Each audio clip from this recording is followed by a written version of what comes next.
one of the dopest engineers in the game. The head engineer exclusively for Prodigy of Mobb Deep. 10 Prodigy of Mobb Deep albums. The Hegelian Dialectic.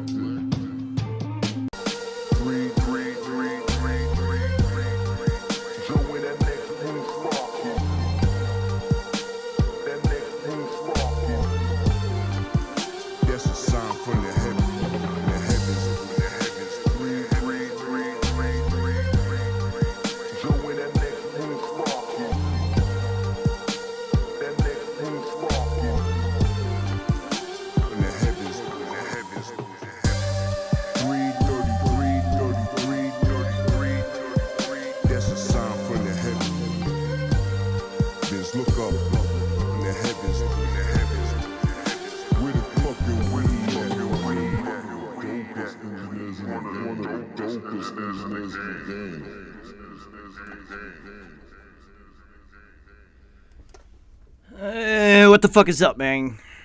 Beefy, what up? Yo, so, it's gray matter time. Time to talk about football. So, I'm about to roll me a blunt. Wow, that light is too bright. I'm about to roll me a motherfucking blunt while we wait for Kerry to grace us with his presence so we can talk about what just happened in week 4 in the NFL and give out our official super dope $1 million quarter of the season awards, which don't mean shit, but we're gonna do it anyway. So, time to play some beats while I roll this motherfucking blunt and we wait for our esteemed co-host. Now, I do have one of our esteemed co-hosts here. The wolf is on the floor asleep.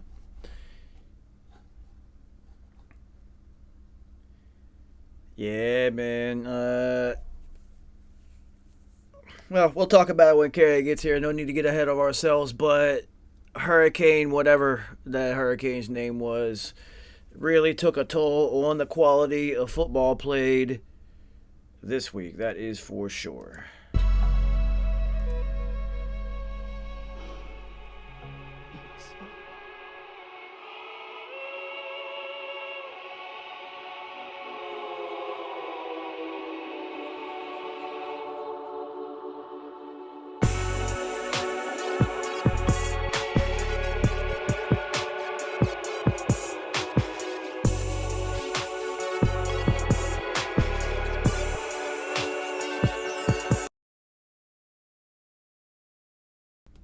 That was quicker than normal, but we're in here. Shit.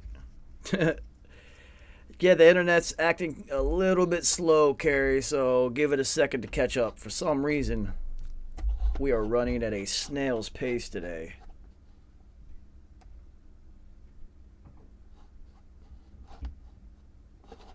There he is. Well, there's part of him. Shit. There he is. Well, part of him. Oh, we're working. Yeah, the internet. There he is. The internet's back fucking acting like a snail today over here. Hold on. What up, yo?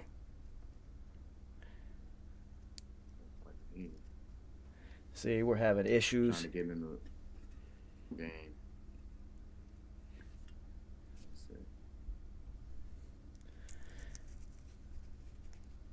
Oh, no wonder.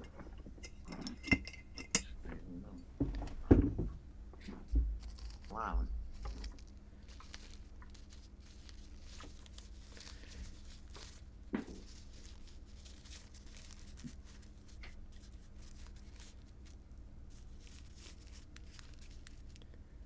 Damn. There we go. And then there was light. And on the 7th day, they played football. And Kerry still can't hear me. Technical difficulties. Flea, what up, homie? I can't even hear you. Yeah, I know. I can hear you, but you can't hear me.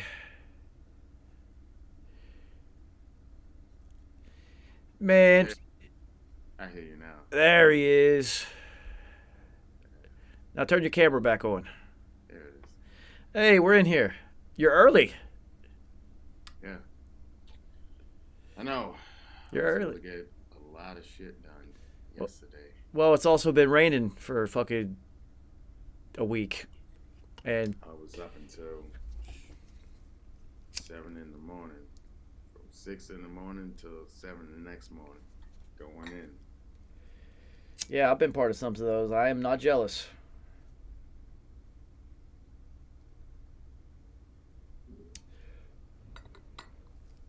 Ah. Does it sound like, do I sound louder? Yeah, it's fine. Good. Yo, so just like last year around week 4 of fantasy football, I lost Derrick Henry. I lost 2 starting running backs this week. Javonte Williams, done for the year. Cordero Patterson on to IR for at least 4 weeks. I don't even have a backfield in my NFL league, dude. I thought I was actually going to do well in that league this week. I mean, because The weather fucked everything up, dude. DK was the shit. Literally.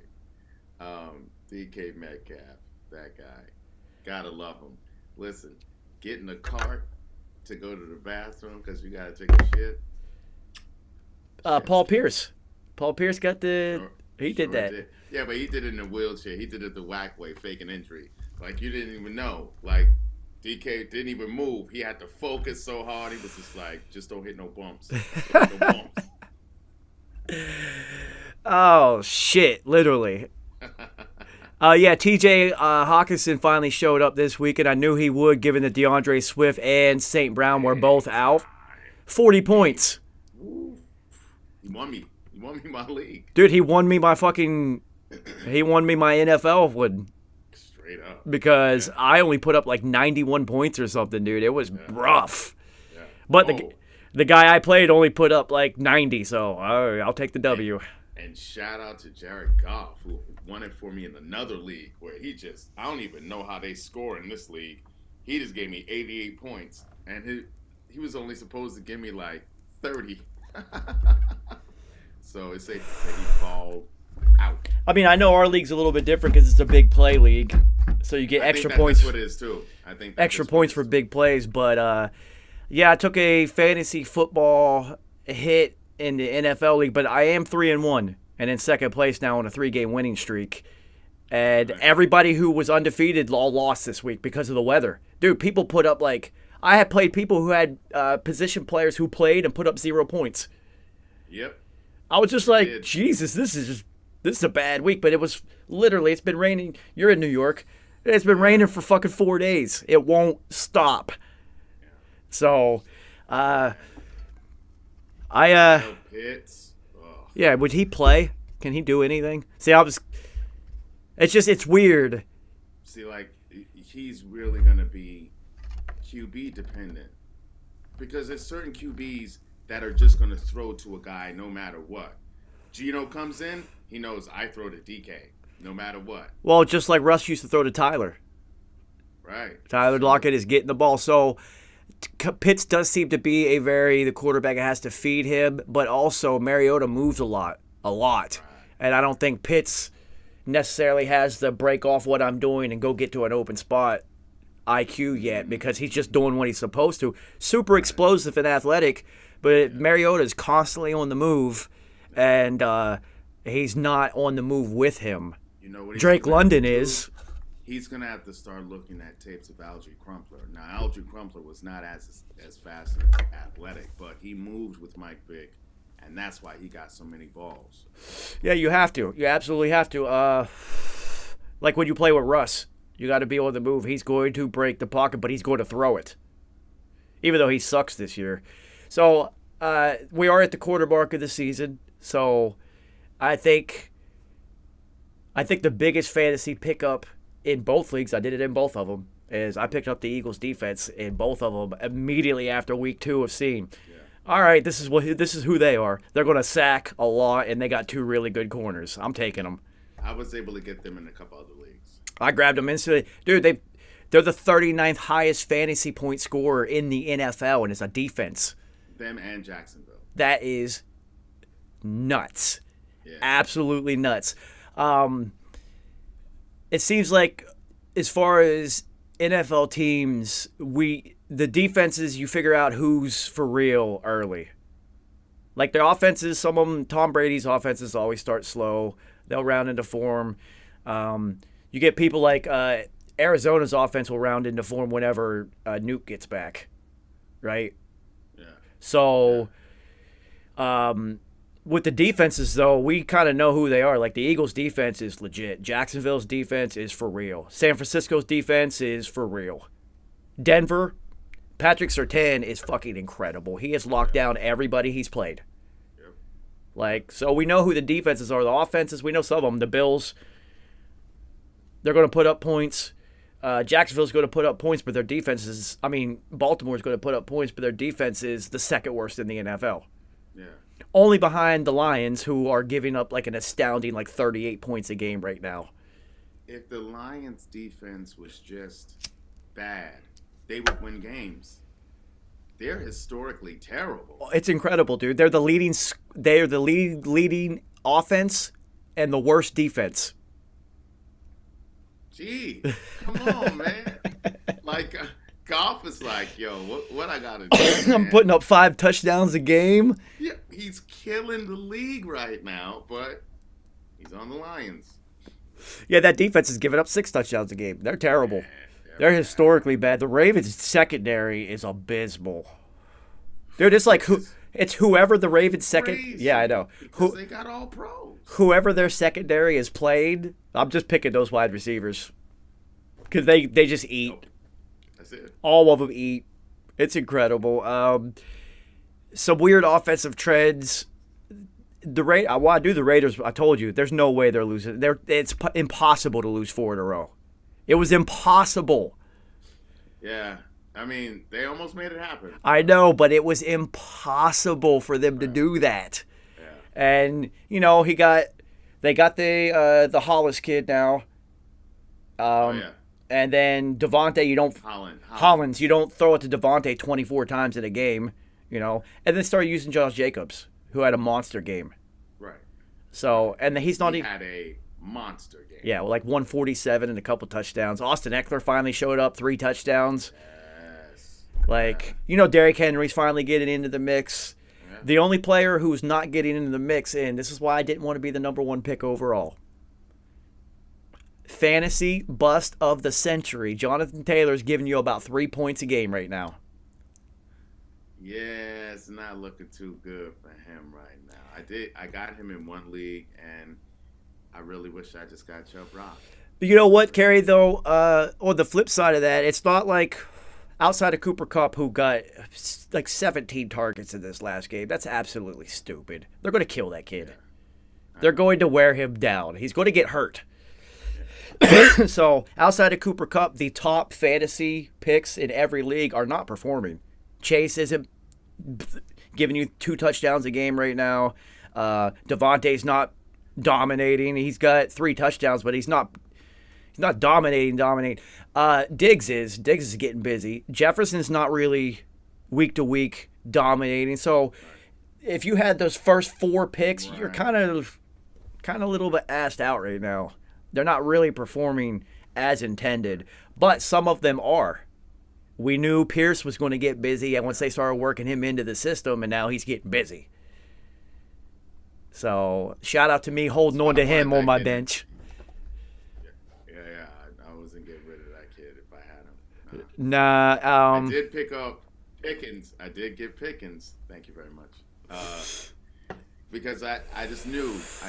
I saw it. I'm like, he's too good. And they kept talking about him being that good, and there's no way you leave a talent like that good and don't get him rock. You got to figure it out. Well, we knew as soon as They did. as soon as Kenny got the call that Pickens was going to start getting busy. 6 catches for 103 yards in terrible weather, so it'll get better.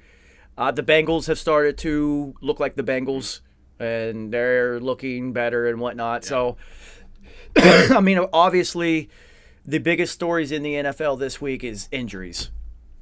Javonte Williams done for the year. Tua Do we really want to talk about how they did that to him? The doctor got fired. I mean, he had to. How you gonna say you just don't even know what's going on? Well, he also said he has his own protocols that he ran to say he doesn't have a concussion.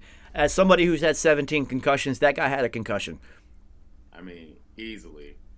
I don't even know how many I've had, but it was clear to see. So Cameron Brate for the Bucks went through the same thing. He got rocked, and then he went back in. And it was just like, who? And he got 3 more targets after that. It's just like, who? Now, all right, so every playoff game I ever played in high school, I got a fucking concussion because it's playoffs. Comes down to it, you will try to separate the human being from the football, and they're bigger than me. It's going to hurt.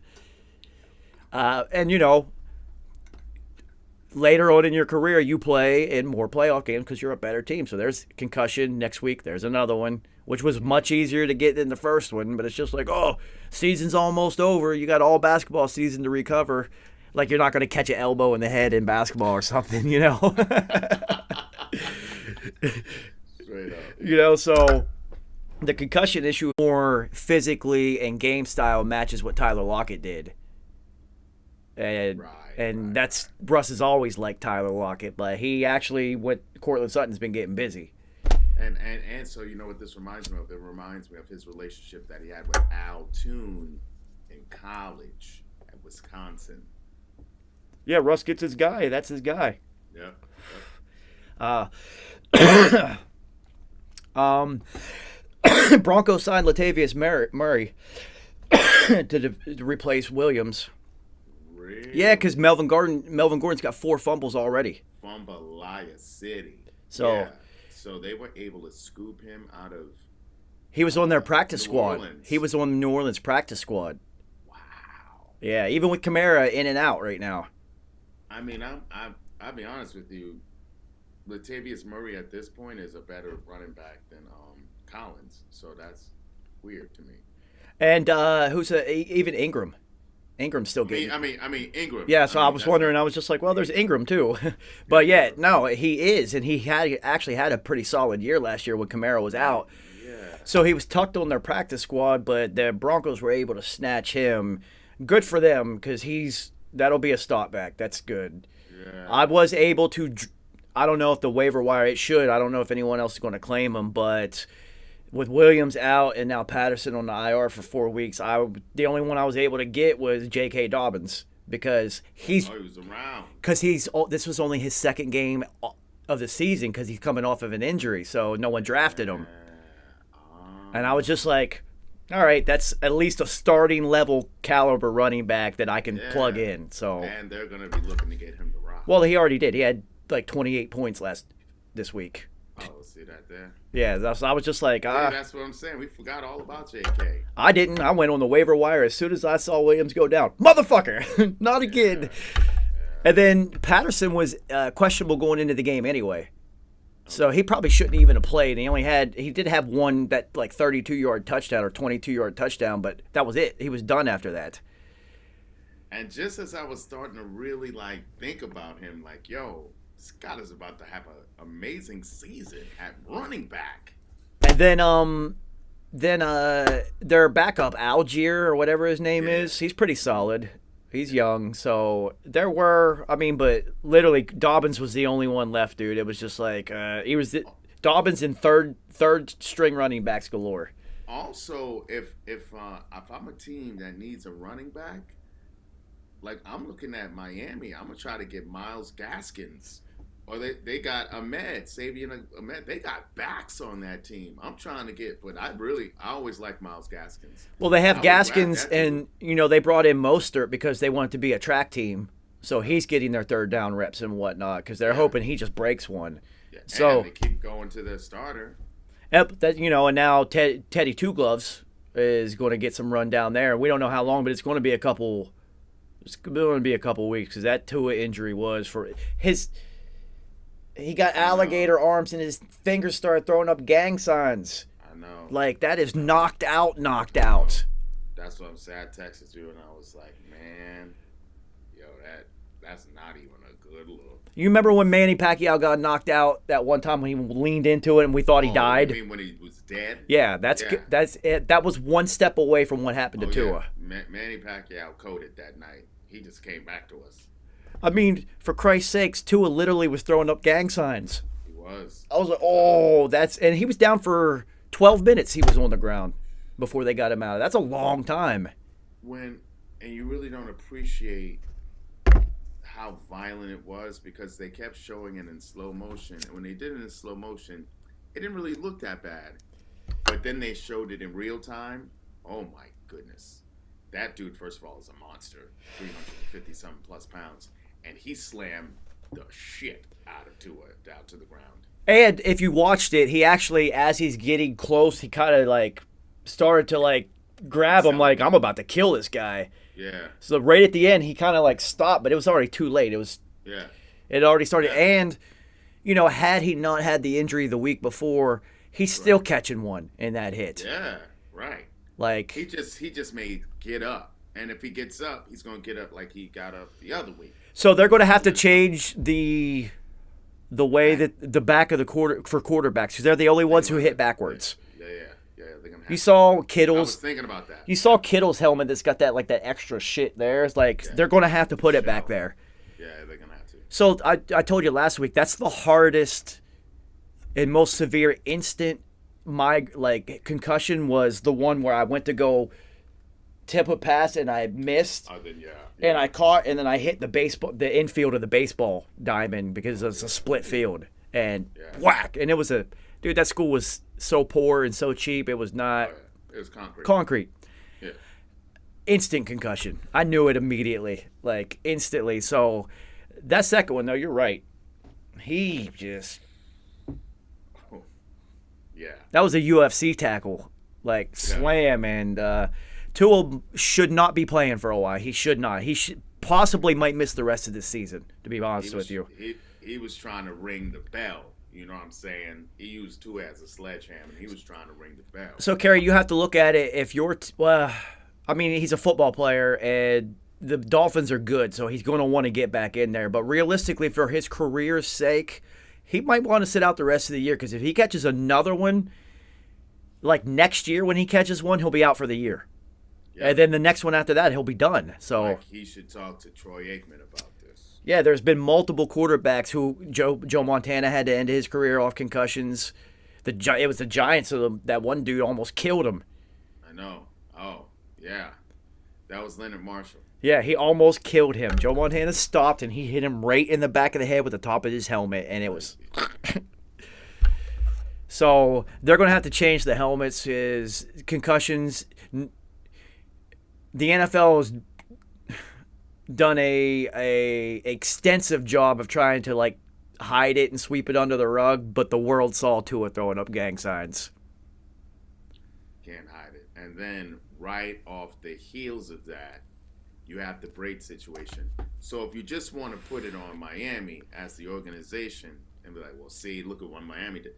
Tampa did it too. So we're just going to say all the Florida teams. Nah, it's the NFL. And it's because they've been doing it such a piss poor job for so long, now they're getting exposed. So you see Tua, Brate happens. I'm sure it could have really happened in another game that we just didn't see it. It was just lower key, you know. All the time. So what you guys have to understand is this is why the NFL always tried to dehumanize their players.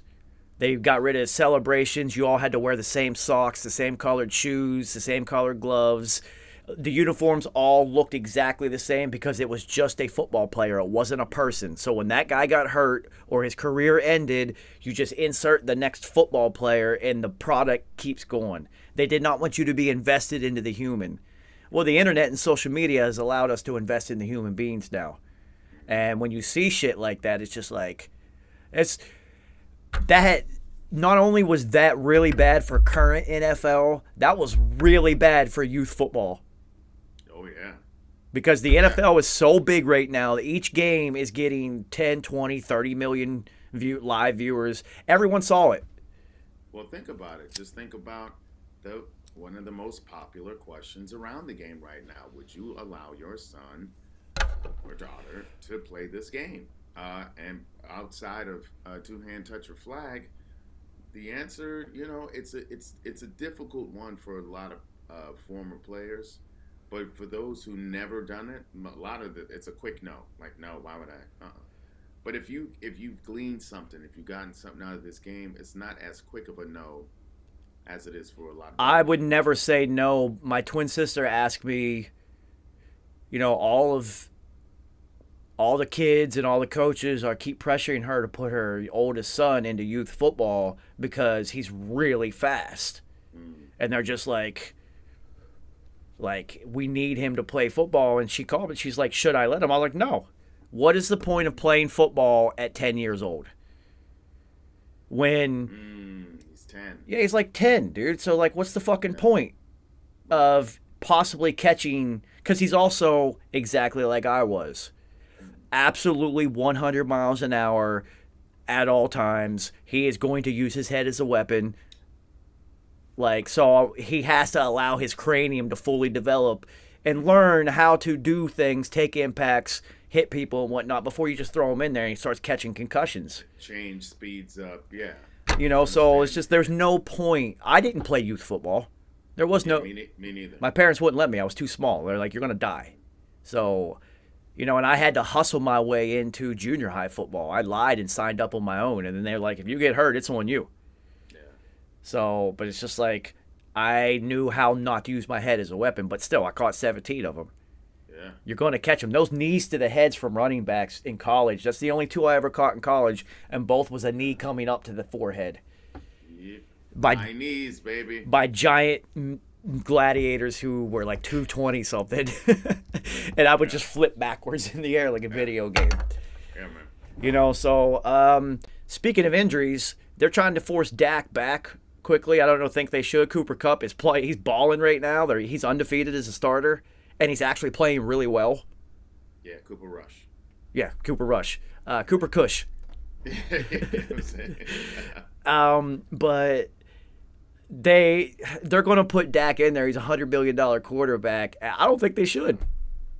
Right. I mean, there's no, especially you're dealing with the quarterback now for the last 3 seasons has sustained an injury in each one of these seasons. You let him chill for as long as he can. I ride the Cooper Rush bus until the wheels fall off. Until he hasn't shown you that you need to put Dak back. At all. Absolutely. And with that thumb injury, not being able to grip, there is a high chance of re-injuring the ligaments and whatnot in it and being out for the rest of the year. So, especially as it gets colder. exactly. So why risk that? And the quarterback throwing that thumb, those fingers hitting defensive linemen's helmets are the biggest risk. Mm-hmm. So why rush back? No pun intended. Also, though, Kerry, if you watch the game, that just looks like a well-balanced football team that's playing football and not trying to have a $150 million quarterback go out and be a $150 million quarterback. They're not expecting too much out of Cooper Rush except just to play football. Yeah. And he's doing it really well. Yeah. So also, they have the best returner in the game that nobody's talking about. Turpin. Oh my God, that kid is amazing. That kid is amazing. He flips field position like that. Like you're going to be in scoring position because of him. And then Zeke's looking pretty solid this year. He's looking healthy. He's got a good quick step to him. Yeah. So they have a solid running back tandem. CeeDee Lamb played well this last week. So I think they play better without Dak. It's going to be hilarious when Dak comes back because Cooper Rush is about to get paid somewhere else, homie.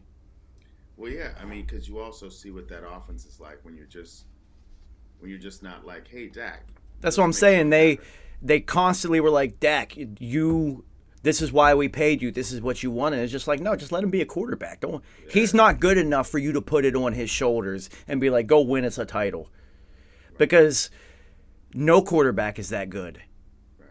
You still need everyone else to perform and whatnot, but he's not even nobody. I don't think many people would consider Dak to be a top 10 quarterback. I mean, you saw what happened to Patrick Mahomes when it was just him and the entire Bucs defense. He was flying through the sky, almost completing passes, but still, even for him, And then you saw Bucks defense, number one defense in the league by a mile, leading into this week, what he did this week against them. Because, dude, he looked like a fucking video game. Oh, yes. That one spin side, and then just chuck it over. I was like, who does that shit? Did a little push, like, there you go. It's perfect. It's so stupid. Oh, so I know you saw the 2-point play, or no, the touchdown where Patrick The was tight end. genius. Oh, yeah. That was absolutely fucking genius. I've never seen that play before. Apparently, Wednesdays are the most fun practice days in Kansas City because that's when they bake in all these new goal line plays. Like, they always have a new goal line play. Dude, we've been watching football our whole lives. I've never seen that play before. That's amazing. And it was so wide open. It was just really, I mean, it looked like a struggle for him to get in. It really wasn't, though, because it was open. He just was like pushing through his players as they just pushed everyone back.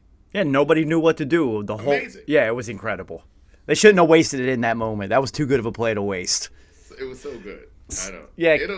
It'll come up again. They'll have They to gotta wait. They gotta wait till the playoffs. Yeah, but they also have to do it in a different way because everybody knows Pat's just pointing and shit like, no, don't fall for that shit. Yeah. You know, but He's gonna have to start hitting the gritty.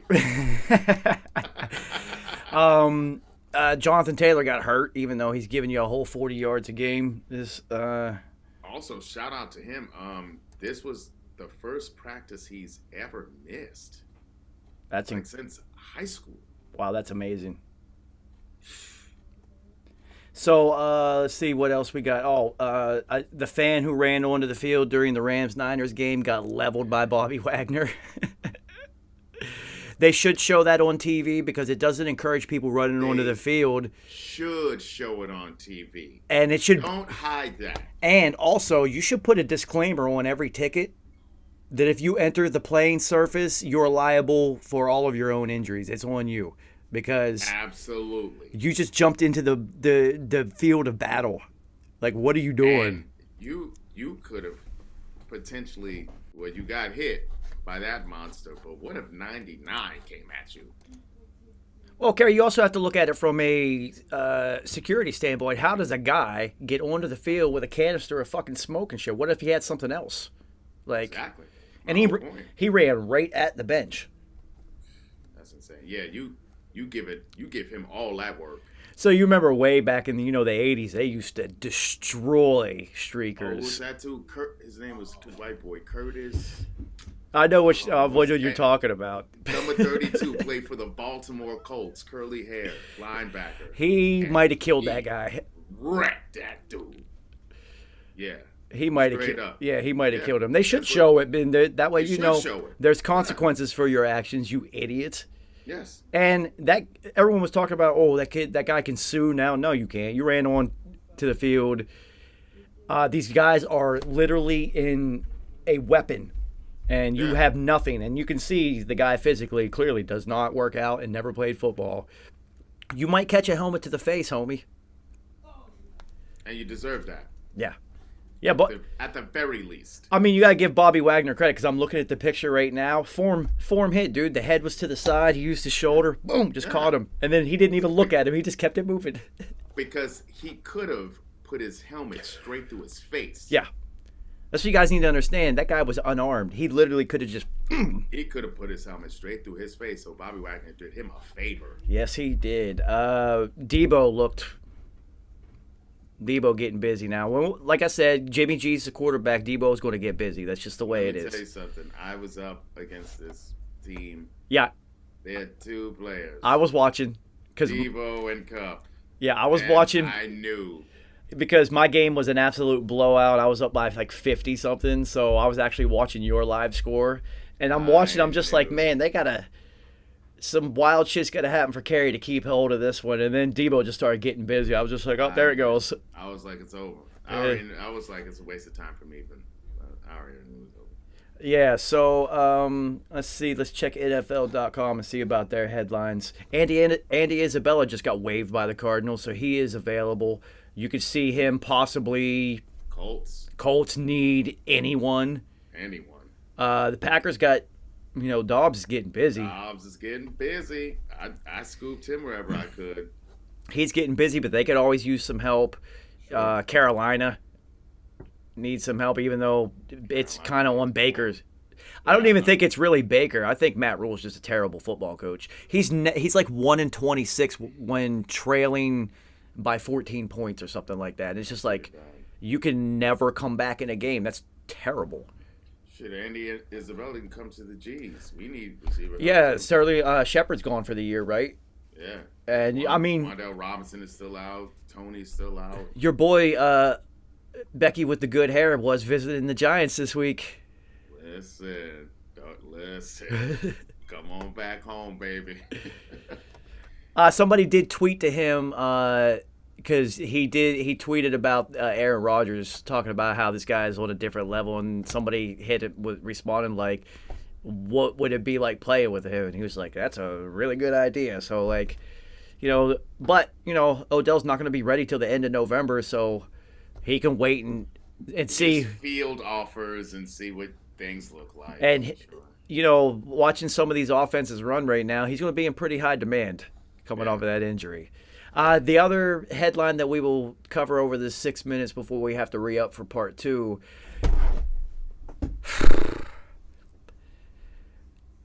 Did you see your boy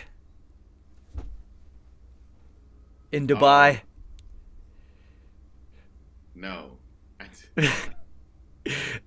Antonio Brown, want to talk about hand injuries. Antonio Brown clearly is a walking case of CTE.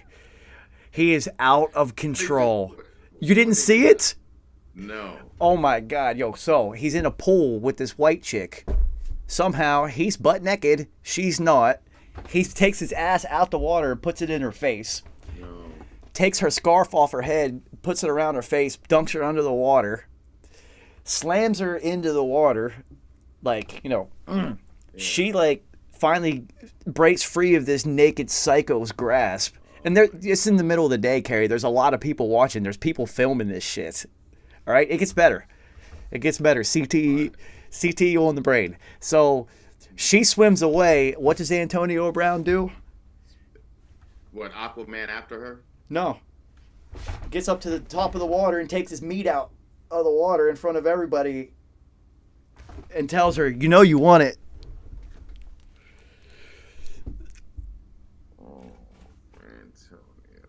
On film. This is on film in the middle of the day. There's kids and women and shit at this pool. This is Dubai. I'm sure they have decency laws and whatnot, very strict. But yeah, he took his meat out. The black mamba was out the water. Yeah, it's bad, dude. It's really, really, really bad. On top of that, there were reports of him also smoking weed in his hotel room. And in Dubai, that is, you're going to jail. Yeah, you don't play. You don't play. Rich, famous, or not, you go to jail for weed over there. It's a big fucking deal. Everyone knows it. Yeah. And so, but yeah, he took his meat out, man. He was butt naked in the pool in the middle of the day. Just letting the hammer... The swammy swing. It was swimming. The swammy was swimming. But yeah, he put his ass in her face, took his meat out.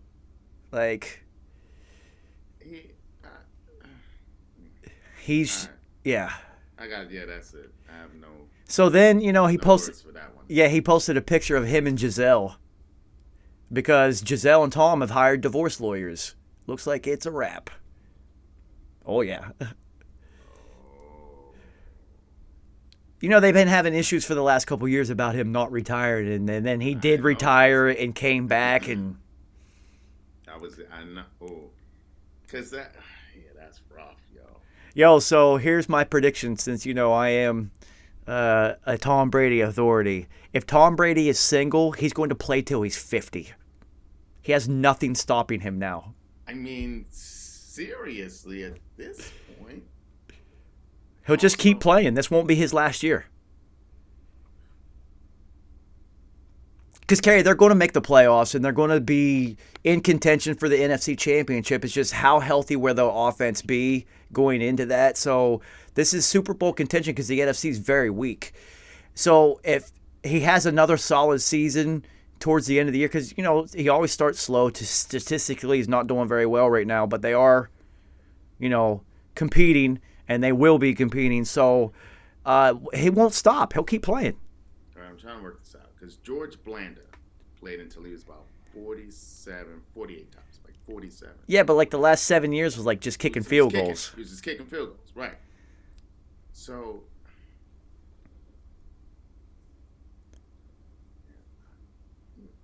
I mean, if he's willing to lose the marriage Over for this, the game, he won't stop. I mean, we know that he was still always married to the game, regardless. Yeah, Kerry, he'll never stop. This guy's addicted to it. Yeah. Interesting, but he hired a divorce lawyer today, so who knows if they actually get divorced, but this has been coming for a couple years now. Like, he just never stopped. He won't stop. He won't stop. And neither will Antonio Brown, and neither will we. I will see you in about 30 seconds, homie. All right, yeah, Antonio Brown is absolutely insane. Head trauma and CTE are very serious issues. I have experienced severe head trauma in my career, and I still deal with the consequences of those incidences today. As a matter of fact, I have a headache right now. It happens. It comes with the territory. Would I have changed anything? No, you're out of your fucking mind. Because playing football was the vehicle for everything else that I ever did. So why in the world would I have changed it? But yeah, the old Larry Bird, Antonio Brown, that was wild. I'm sitting there watching it like, is this really, like, did he really do this? And yeah, he took the swammy out, man. He took the swammy out. He might as well just like start an OnlyFans at this point. What up? Like, it would be more interesting and legal and extremely more lucrative for him to just join Brazzers or start an OnlyFans.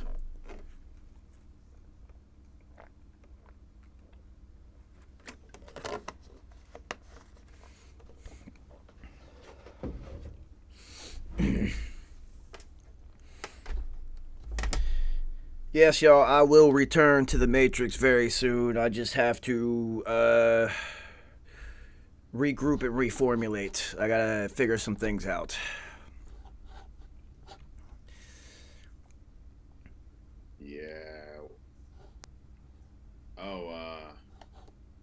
Before we fully kick off into the gridiron, I want to give a special shout out to Aaron Judge, New York's, and especially a Yankees fan, but New York's all-time single-season home run record leader.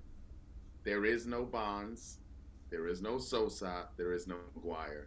There is only Judge at this point. Well, that's also those are all NL players anyway. This is the AL record that he just broke. Was Roger Maris's record for 60-some years. Right now, for New Yorkers, he is the all-time single-season home run king. Well, Kerry, for baseball purists, they will label him as the leader because he's untainted.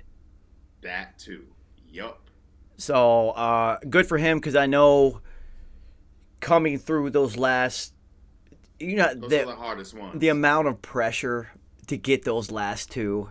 Yo, listen, they moved him to first in the batting order just so that he could get more opportunities to do it. And shout out to the Texas Rangers who said, "We're going to pitch to you." Shout out to y'all. Oh, so Kerry, I was thinking about this because, I'm watching football and then every at-bat, like a window would pop up because it's a record chaser. So, and I'm sitting there watching this pitcher for Houston and I'm like, I've never heard of this guy before. And if I'm just like, I'm not a Hall of Famer, even if I was a Hall of Famer, I'm gassed down the center. Go ahead and get that record on me because my name will always be mentioned with that. Who is the pitcher who gave it up? Or you guys, yeah. Nah, because go ahead. You're going to give up home runs in your career. Might as well be a monumental one. Listen, I either scooped you or you scooped me. Somebody getting scooped though. Yeah, man, I'm letting that thing go. I'm telling the catcher, go ahead and let him know where it's coming. Let's get our names in the history books. Let's go. Why not? Yeah.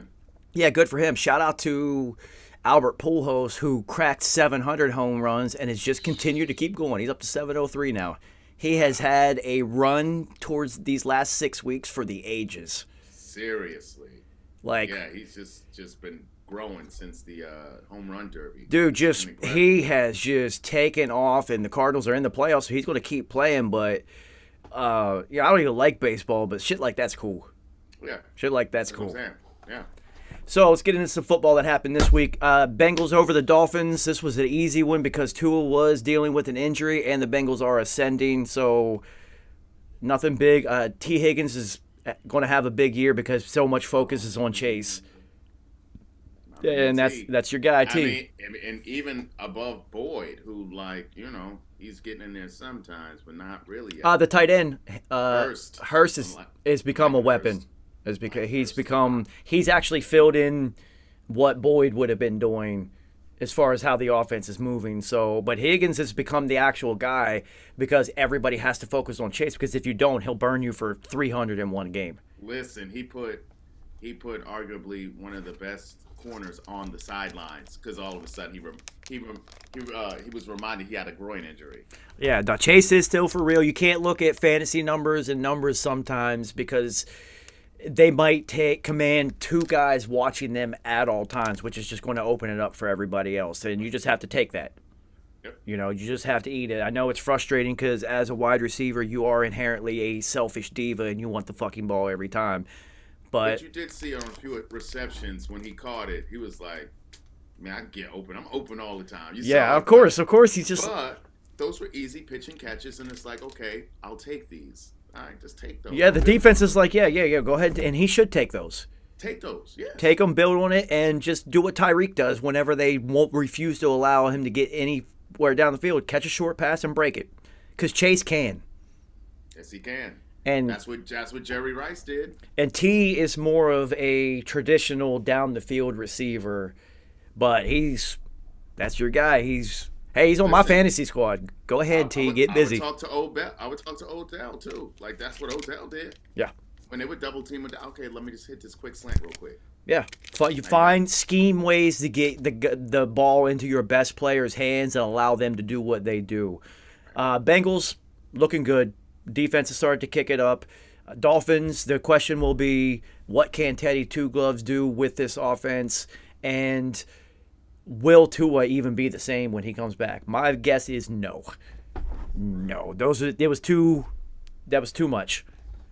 Too much. He catches another one, he may never play again. My guess is that Hill will continue to have his season.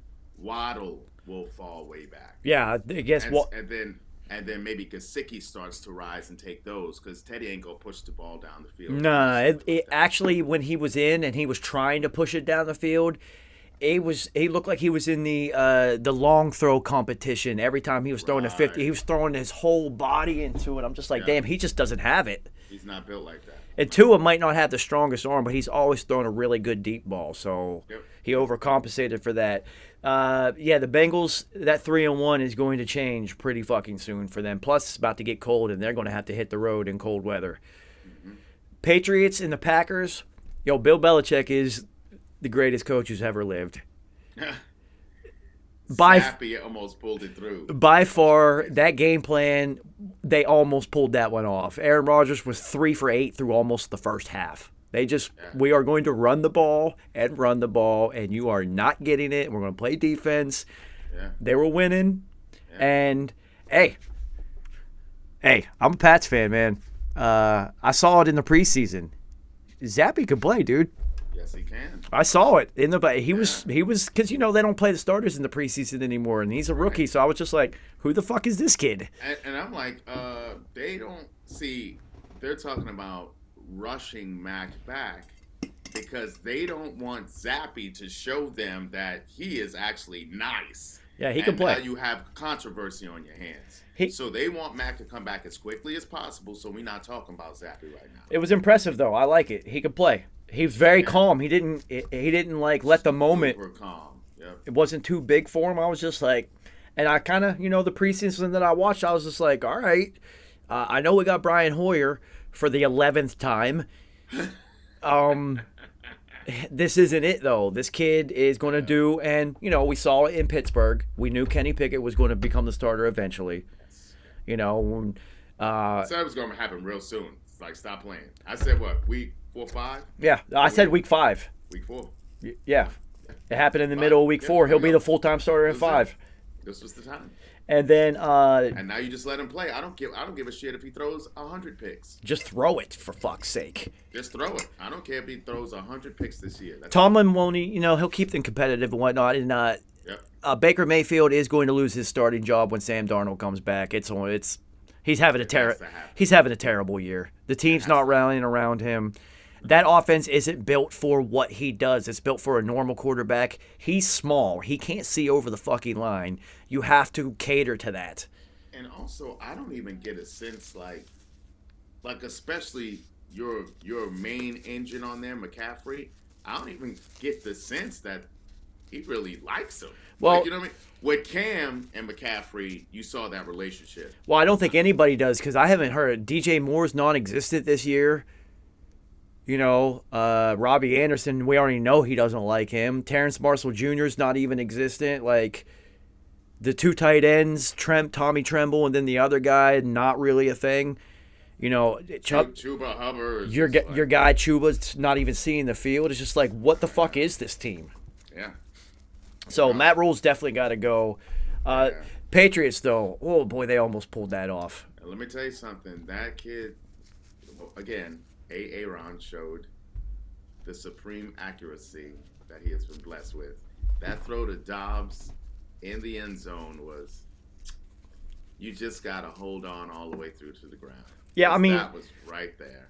See, that's the funny thing is, like, only Aaron Rodgers actually thought that was a touchdown because the whole rest of the world, we've seen how the NFL rules on these things, and that one was clearly a drop. Yeah. The second he hit the ground, it was gone. It was gone. There wasn't even a question, but what a throw. What? Oh. Damn. I was like, ooh.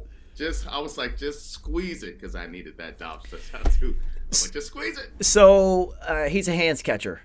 Yeah. But he is active out here attacking. This over the shoulder is a whole different thing. Yeah, I know. He didn't know how to squeeze. He's used to squeezing with the hands. Yeah. He probably never had a quarterback who'd actually make that throw to him before, That's he'll learn though. He's got great hands. But that is a whole different skill of tracking over the shoulder and whatnot. But what a throw. And I'm loving that relationship. Because him even putting that out there for him just shows that, like, that's his guy now. Well, it's Aaron Rodgers Tuesday, and that's what he said. He even kind of was, like, funny about it because they got the W. Mm-hmm. He said, Dobbsy, you kind of got to catch that one. You got to catch that one, dude. Yeah. Yeah. You have to, but he'll learn. He's very, very young. He's not used to this level of football either. He kind of was an unknown. It's just that skill set, though. That's an NFL skill set, hands catching, because the timing in the NFL is so precise and minute that if you can catch the ball here instead of here, that gives you a split second that the defender can't get his hand in. So it's talking yak, and that's when I saw that I grabbed him immediately. Well, I said, that's the Michael Thomas style of attacking the football with your hands and catching everything before the defender can either get to the ball or get to you.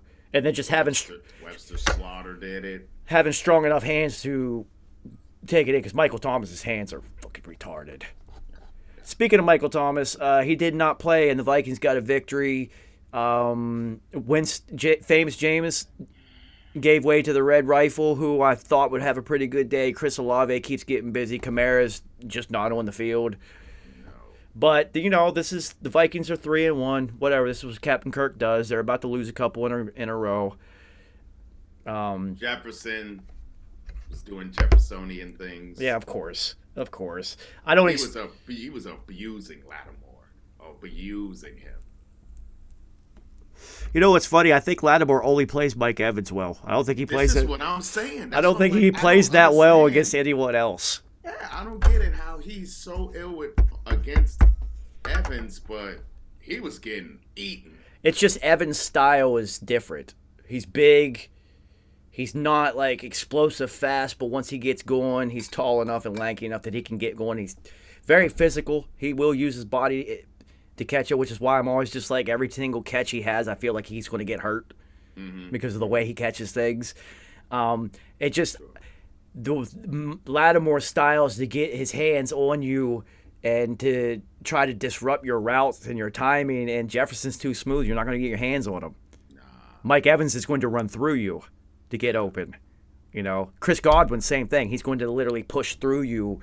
And A.J. Brown, these types of receivers, Lattimore can play. But that Diggs, Jefferson, Chase, they are literally just going to Smooth. Yeah, Devontae Adams. T. Higgins. At the line, just. Yeah, if you don't jam them and get their timing off, you already lost, player. Yeah, Emmanuel says I'm going down this week because him and I got a fantasy matchup, and he's feeling himself because he started out 0-2 and now he's 2-2. Okay. Yeah, homie, Rise. I'm undefeated for a reason. Yes. What's his team name? That's the Boston Hellfighters or whatever. Yeah. So, my squad is solid. Chubb Rock. You know, there were certain things that, you know, if you're a football NFL head, you kind of knew were going to be guarantees, and Chubb Rock getting more of the attention this year instead of Kareem Hunt they already stated it. So I was like, yeah, I'm taking that guy. Definitely. And, you know, just it's funny because I look at other people's teams, and a lot of them have like 4, especially in the NFL league, they have like 4 or 5 running backs on their squad. And I'm just like, yo, I have 2. Like, I am in every league I have, it's all receiver centric because that's the way the NFL is now. Yeah, like where's the other kid? You know, receiver TJ Hawkinson, receivers are putting up 30, 40-point games. Running backs are not doing that right now. A big game for a running back's like 20 points right now, and it's rare. Yeah. So it's passing central now. When Eckler gets busy, that's why you want to get those backs who also catch out the backfield. Well, that's why you also want to focus on the quarterbacks who can move, and you have Hurts in the 3-3-3 league, and I have Hurts in my NFL league, and I've won 3 straight because Hurts is dominating this year, and we all knew it was going to happen. We knew it. Yeah. We knew it. He's going to give you the running yards and the running touchdowns, but he got his guy, and his guy is a stud. That's the most physical wide receiver since Andre Johnson, easily. That's big praise. Yeah, dude, he just beasts his people. And then he has this other guy who's also fast as hell and a former Heisman Trophy winner. Yeah, which is embarrassment of riches this year. They have the best offensive line, the best corner tandem, the most threatening quarterback in the league right now because you have no idea. I mean, Lamar Jackson is getting bitty, but Lamar Jackson's also losing games and throwing picks. Hurts is not. He did have that pick 6 to open the game, but I think if you look at the games on the East Coast this week, the weather was so stupid that you can't really count. Trevor Lawrence had 5 fumbles because he refuses to wear gloves and he couldn't hold on to the ball. Right. They even also when you see Philadelphia then transition to the run game with Michael Sanders and you see that offensive line mauling people, now you're showing me that you're just like you're at the top tier. You're a complete team right now. Yeah. And especially if you have a complete team, which we've seen the Niners of the past few years be loaded at every position except a top tier quarterback. Well, the Eagles have one now. Whether you like it or not, Jalen Hurts is one of the best quarterbacks in the NFL this season. RG3 had one of the best rookie seasons in the history of the NFL. So there was that one season of that, and then, you know, injuries and whatnot. It never happened again. Till his leg flopped over like this. So, but yeah, Hurts is getting busy. The Browns, as expected, what'd we say? 2-2 for the first 4? Mm-hmm. Yeah, they're 2-2. This was an easy pick for me because the Falcons are actually a lot better than anybody thought they were going to be this year. Absolutely. They have a point-scoring defense, which means a lot of sacks and turnovers that they're generating. And then Patterson was getting busy. Their backup running back's doing well. So good. And Drake London is a stud. Yes, he is getting busy. I mean, which it throws me off that Pitts all. Mariota has to figure that out, and I think that's just some time. So it makes you wonder. I know Lincoln Riley's out at USC right now, and they are destroying college football because now he has that level of athlete to play with, and I knew it was going to happen. That guy's an absolute offensive genius. So before he got there, USC at one time had my guy Amon-Ra, Drake London, and Michael Pittman Jr. as their wide receivers all at the same time, and they sucked. Yeah, that's when former U of H alum Clay Helton was running the squad. Clay couldn't get him right. Couldn't, because that's 3 studs at wide receiver. Well, that's what I'm saying. It's like you got the studs. You just didn't. You know how to coach them up. Yeah, Falcons play pretty well. They're going to be a lot harder, more difficult out than anyone assumed. Shout out to their coaching staff for turning them around, because Mariota's not that good. So, they're kind of one piece away from competing because the NFC is kind of weak. Yep. And the Browns kind of being what we thought. Did Myles Garrett even play this week? He said he was going to. Yeah, it would have been best for him not to anyway, so I didn't even factor him in or that defense. They were very droppable. Yeah, they were. This is who the Browns are going to be.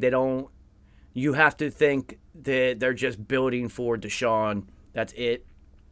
They still have talent everywhere. They do. It's just, our guy Jacoby is not going to go out and do amazing things. It's just never going to happen. He's too conservative. His mindset is not to blow the game and lose it, which is what you want as a backup quarterback. Right. Look at how Geno is playing right now. Balling. Reckless abandon. Killing it. Balling. Because he's not worried about anybody over his shoulder. Nah. Drew Lock sucks. So, the Falcons going to be a tough out heading down the rest of the season. Who knows? They could sneak into a wild card spot because the NFC is so weak. The Browns, we'll see. Baltimore can put up points. Their defense is terrible, and I'm telling you, the Bengals look like they've figured it out, and they are just going to take off of that division. The Commies, and their line is gelling better now. Yeah, that's the biggest key for the Bengals, by far. And I think also, Joe Burrow has got to start learning to make decisions quicker, read, diagnose, and then hit. Because, yes, he is a mobile quarterback, but he lacks the mobility that Tom Brady excels at, of inside the pocket navigation. Right. Life shifts. Commies and Cowboys. This is easy because the Commanders suck. The Cowboys actually play well under Rush. I think it's hilarious. I will give shout out to, and this is why the Commies suck, because their wide receiver core is absolutely stacked. And even if they're down to their backup running back, it's still Gibson. Yep. But shout out to their uniforms they had on this weekend. Those shits were fire. That was the only thing fire about them. That stripe above the name and below it on the back, that shit was, I've never seen that before. Why does nobody else do that? That was incredible. Someone hit me for advice on a pick'em, and this was the game, and I was like, "Do we have any other games we could look at?" And this was the best. This was the layup game, because every other matchup was just a weird, funky ass matchup. Every other matchup came down to 3 points almost. Yeah, this was the layup game. Literally, Patriots Packers 3 points, Vikings Saints 3 points, Falcons Browns 3 points. That's what I'm saying. It was weird. It was a weird pick'em week. Seahawks. This was the game. Seahawks Lions 3 points. And that score was a video game score. 48-45, homie. So Commanders and Cowboys. Cowboys 3-1, good for them. Cooper Rush came in and actually his performance didn't right the ship. He should be the starter moving forward until he loses a couple in a row. Sure. I hate it to where when your backup plays well, and then even if one game of 2 picks and they pull them. Yeah. It's just man, why do you think he had those 2 picks? He's literally looking at over his shoulder, and the game's right here the whole time because the starter's back. Yeah. You know, it's just like he was balling. Like, let him play. Yeah. The Patriots would never do that. If Zappy goes on a win streak, Mac Jones will sit on the bench, dude. This is why they want Mac to hurry up and come back. They don't want to be faced with this possibility. I mean, Mac's a solid NFL quarterback. He makes decisions quickly. He's not horrible, but you know our team isn't that good. The Pats are not that good. Right. This is a middle of the pack football team. They just happen to have the GOAT at coach who nearly pulled out a miracle in Lambeau, dude. They had no right to even be in that game. So what if Zappy goes out there next week, and then you know they employ another game plan akin to this, but then he ends up making a couple of plays. He'll get like 2-3 opportunities to make plays himself, and he makes those plays. You run with and it. They win. You run with it because that's all Tom Brady did when he got in the first couple of times was just make a couple plays that were needed. That's it. And then he turned into Tom. I'm not going to say that Zappy is Tom by any means whatsoever, but if they're playing well at quarterback, you got to ride the hot hand. They do it at running back. They do. They always do it running back. If you got a running back who's just feed him. So same thing with the quarterback. If you got a backup in, just let him go, let him rock. I mean, and then look at the Patriots with Tom's first season. Whenever he got hurt and had to miss that playoff game, Drew came in, won them that game. Won them, yeah. And then Tom started the next week. He did. And Drew was the first $100 million quarterback in NFL history, and Tom still started next week. Yeah. You know, so. What? It's Sam just trying to get back in. Living that wolf life. So, Seahawks and Lions. It's stupid. Shout out to TJ Hawkinson finally showing up this year and saving my fantasy league this week. DeAndre Swift goes down. Jamal Williams comes in and just fills right in. They got two of them. And they both fit that style of offense. It's not like Chubb Rock and Kareem Hunt. Right. This is faster. It's turf-based. Mm-hmm. They catch the ball out of the backfield, both of them. Mm-hmm. So, yeah, they can put up 1 billion points, but they can't stop nobody at all. I don't think I've ever seen a team lead the league in scoring and lead it in the most points given up in the same season, ever. Listen, they can't stop a faucet leak with a dry well. Yeah, This is incredible. I mean, and it's not even for a lack of trying. They are. Hutchinson is out there playing his ass off. Okuda is out there playing his ass off. They're just not making plays.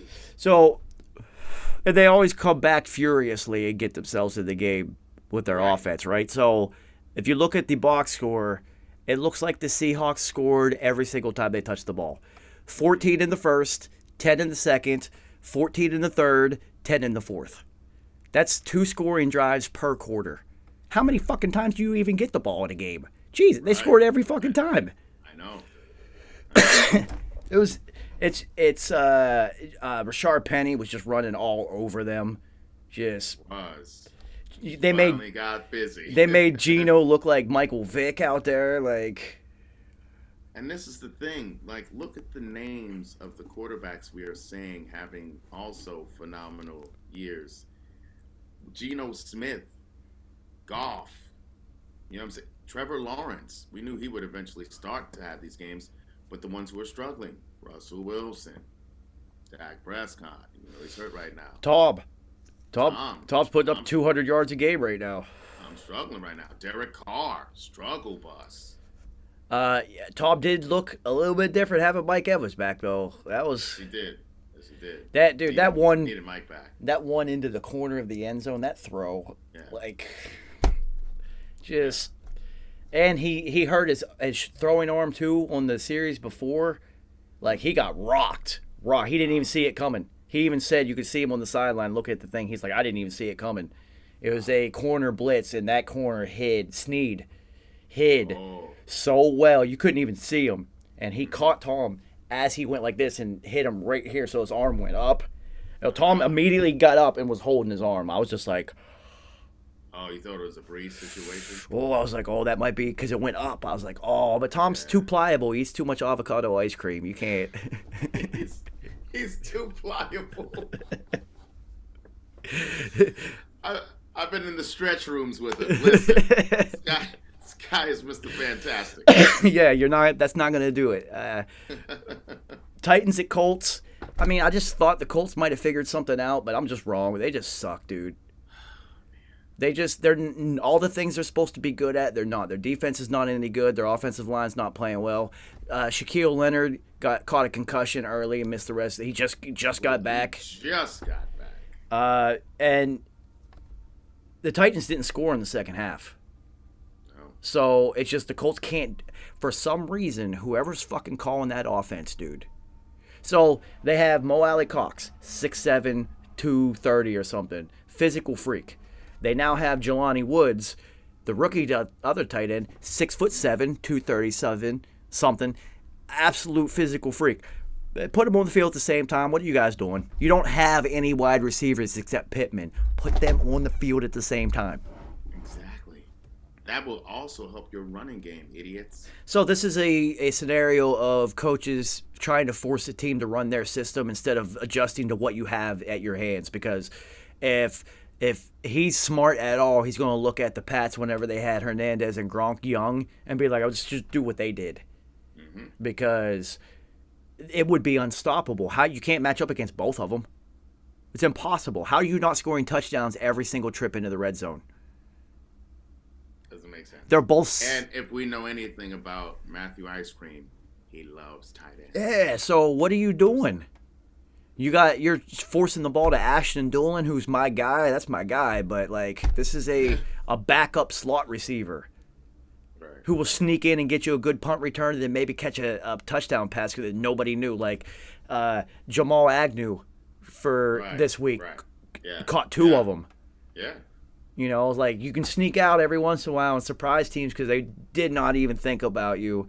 And you're on the report. Yeah, and you're fast and you're an athlete and you play football. Mm-hmm. You know, so but the next week it's not going to happen because now everybody's just like, that's not going to work. Mm-hmm. But the Colts don't have anybody else at all. Put them both on the field, loosen things up for Jonathan Taylor, make it easier for Matty Ice Cream. Just bad coaching for the Colts right now, really bad coaching. And it's squandering a Super Bowl caliber roster that's had a couple year window that looks like it's getting ready to close pretty soon. And quickly. Well, you brought... And I mean, you brought over Gilmore. Yeah, you brought in a former Defensive Player of the Year at corner, and... it's not helping because the rest of your team is just not performing. Right. Really interesting. Really interesting. That's got to be the most disappointing team in the NFL so far this season. They should have been running the AFC South. Yeah, that division's trash. Yeah. Like Houston is garbage. Yeah. That's another disappointing team. We thought they would at least be competitive. They're not. Bears and Giants. Shout out to the Giants. Saquon is a stud. I actually picked the Bears because I just thought that Daniel Dum-Dums was just going to, suck it away. Listen, I can't blame you. I mean, they just weren't going to throw it, though. It was too wet. But listen. Though, when Saquon went in there and got in there at QB, I was like, we got to change. First of all, now Tyrod, you did this to yourself, homie. Why you go in there and try to act like you Gerard Bunch, fullback from the Michigan Wolverines? Yeah, but Kerry, this is what Danny Double... Why he put his head down? Like being in the same room with Danny Dum-Dum did the same? No, but this is exactly what Danny Fumbles needed. He needed Tyrod to start and then get injured, and now he should play his best football he's ever played in his life. Yeah, we'll see. Well, we'll see what his ankle looks like. He said he was fine, but if not, they'll get Davis Webb from the practice squad. Well, I mean, shout out to the Giants being 3-1, kind of unexpected. Saw that, wasn't me. It helps that you get the Bears this week, and they're just not good. They're just not good. I will say this: Justin Fields was out there making people miss. You could see where he is making improvements, and you could see where the areas he still needs to improve. And those are easier fixes than what people. Well, so you got to look at like Trevor Lawrence taking his clear leap forward from 1 to 2. Jalen Hurts taking a monster leap from start of year 1 to 2, and they expect that out of him too. And it's just like he's not progressing as fast as. This is what I'm saying. You see a quarterback does something, and now the league expects all quarterbacks to do that. Also, the Bears don't have a roster that is comparable to what Jacksonville. Not even close. Or the Eagles have. Yeah, not even close. Way. But Darnell Mooney got busy this week. Finally, even though I dropped him weeks ago, and Khalil Herbert had his career high game at running back. He's a better runner than Montgomery by far. Yeah. It's just they are complaining that he's not very good in pass protection and he doesn't catch the ball in the backfield. But who fucking cares? Well, just make him a running back. He did whiff majorly, and then was it Dexter Lawrence or was it Thibodeau that got in there? And the Thibodeau was looking good. Yeah, you guys are having a surprising year. Surprising year. If you had the one thing that Danny Doubles does give you is he is by far the most athletic quarterback. I mean, not like Lamar Jackson's going to outrun him, but like, of course, he has more positive runs than like any other starting quarterback in the last 3 years. He always hits his over on rushing yards every week because he's going to give you like 60. Where, most quarterbacks might give you 8 and then Lamar might have a game of 30, but then he's going to have a game of 100. But the problem is that his rushing yards are way too close to his passing yards. Yeah, this is like 60 yards passing. This is the problem.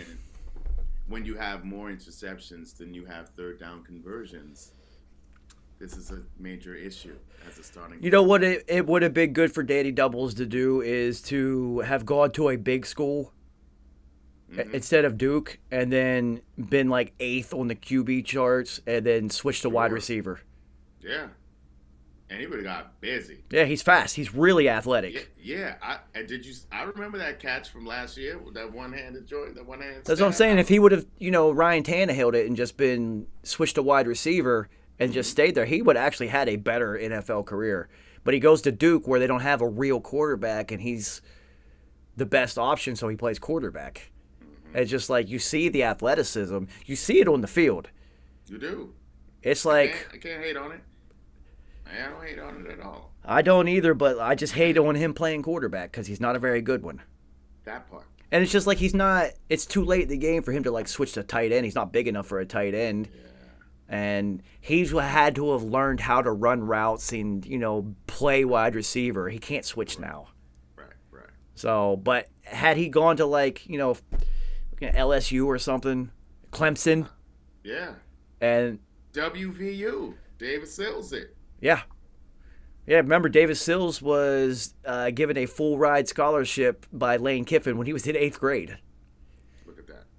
What I'm talking about. And then he got an injury that he couldn't throw the ball properly anymore, but he wanted to prove that he was a quarterback, so he went JUCO, and then he went somewhere, and... Wasn't he at Florida? Yeah, he went somewhere, and then it didn't work out at quarterback, so he went down to JUCO and tried to play quarterback, and it kind of worked, but then he ended up at WVU trying to play quarterback again, and they were just like, nah, bro, you're 6'7", but you can run. Just play wide receiver. Just throw it up to you. And he had... And lead the whole nation. Lead the nation in touchdown catches, dude. Why not? And now he's getting busy, though. See, it takes a while. It's taken him a few years and years of high-level competitive wide receiver play to start to figure it out. It's too late for Danny Doubles. Yeah. So it's like really weird. It's just like you would have to change your offense to more of an RPO offense and use his athleticism because that's all he's got. Yeah. Hey, if he hits the corner, he will make it to the 10-yard line. He will. I mean... He won't make it past that. He will trip up on his own.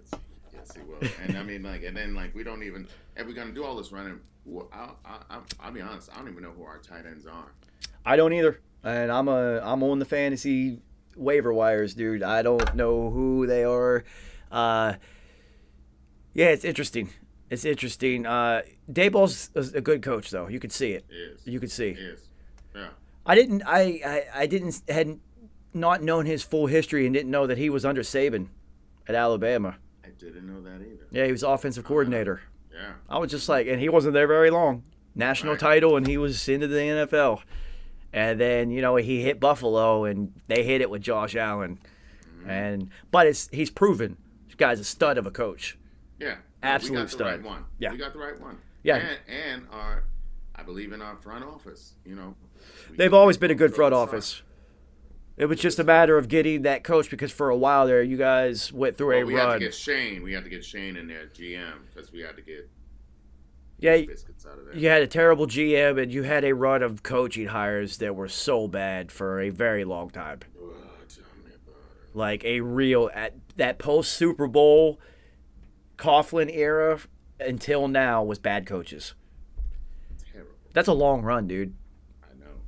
Tell me about it. It's been over a decade. Yeah, it's been pretty bad. 2011 was the last one. Yeah. I remember. Yeah, we're up to 11 years. That's a long stretch, man. That's what you guys get for beating Tom, though. Fuck you guys. Well, I'm saying, we get it, and then Plaxico decides to shoot himself, and we make it to the playoffs, but we need Plax clearly, and that was it.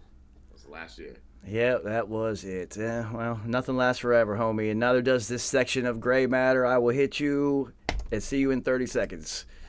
We are flying today, but the internet is not. Let's see how fast this one goes. Emmanuel, well, you already left, but I'm going undefeated in the fantasy league this year, dude. I'm the only one in any fantasy league ever that goes undefeated because it's like impossible to go undefeated. I don't know how in the world I won my NFL fantasy league this week because I only put up 90 points. But the guy I was playing only put up like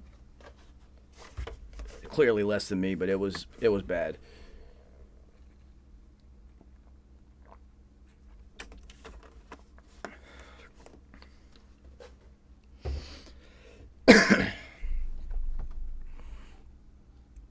The 333 fantasy league, though, absolutely dominated. 162 points. Smacked Colton around. Beat him by 40. Yeah, I am undefeated, 4-0. Shout out to Josh All In and the Chupacabras, Andrew, both coming in at 3-1. And then somehow Andrew has snuck in at 4th place with his 2-game win streak. Hilarious. Buck bringing in the tail end at 0-4, which is hilarious because last week I had to sweat out that whole game. I barely beat him. He would have beat everybody in the league if he didn't play me last week, and he's 0-4, but that's just how things go. We shall see if I'm able to continue the win streak. That is for sure.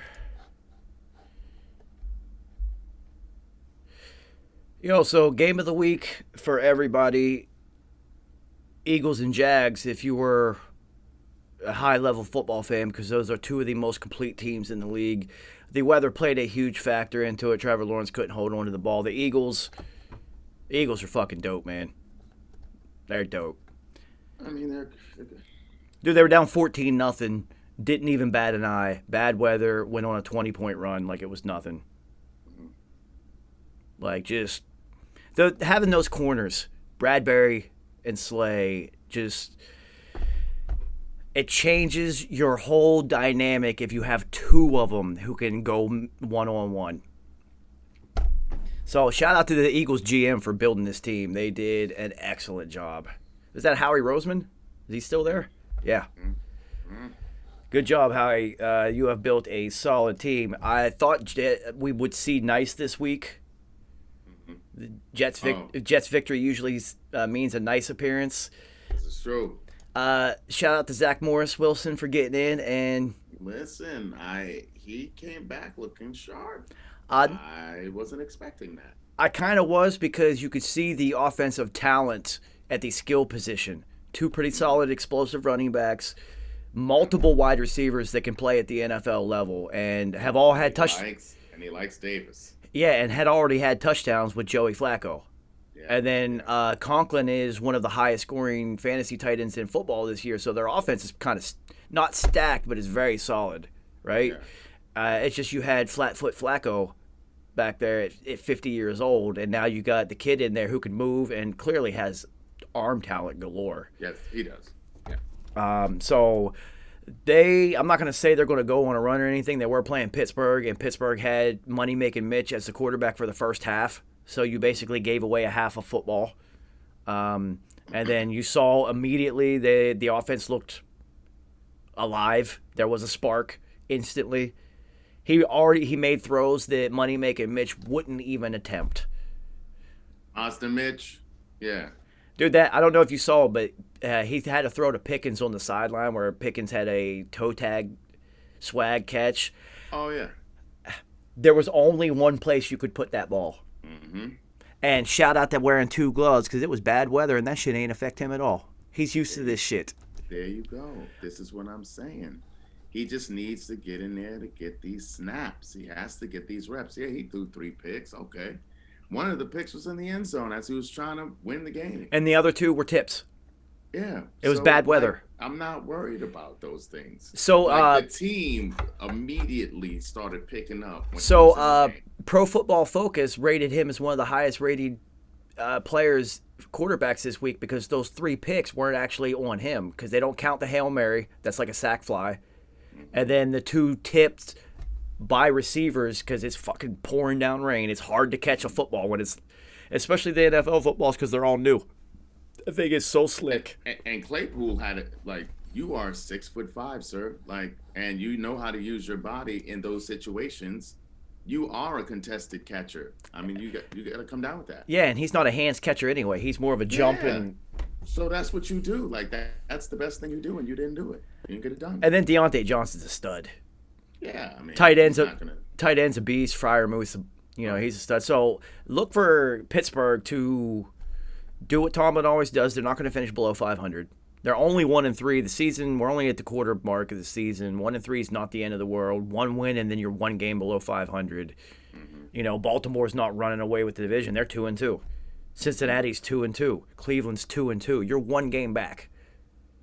Like, this is where Tomlin is going to display his acumen and his abilities and lead the team because you have a rookie quarterback who can't be the leader. You don't need him to be the leader. Play football, kid. And this is so funny too, like to see the transition of the league because we have so many young quarterbacks. So we're just going to see a lot more parity, just like this. The ones who get it quicker, who have more talent around them, they're going to have the earlier success. But now we're seeing someone like a Trevor Lawrence now who they got better and he got better. Jalen Hurts, the team got better with what they put around him. He got better.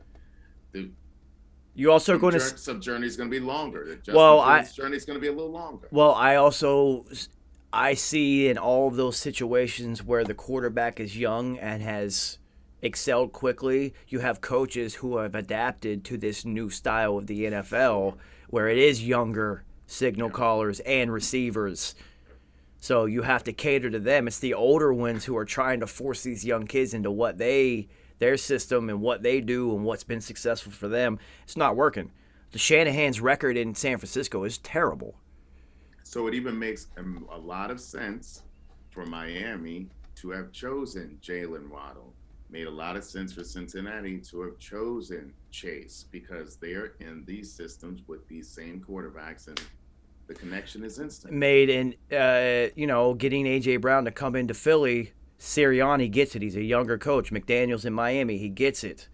These are younger coaches who, some of these coaches are like, if they had Hall of Fame talent level talent, they would still be playing in the. They're like 33 years old.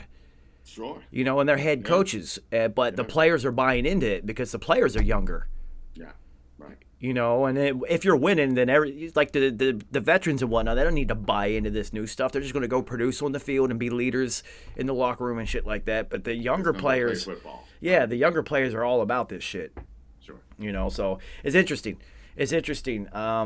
Bills and Ravens, ugly game. They went for it instead of kicking the field goal. Everybody's griping.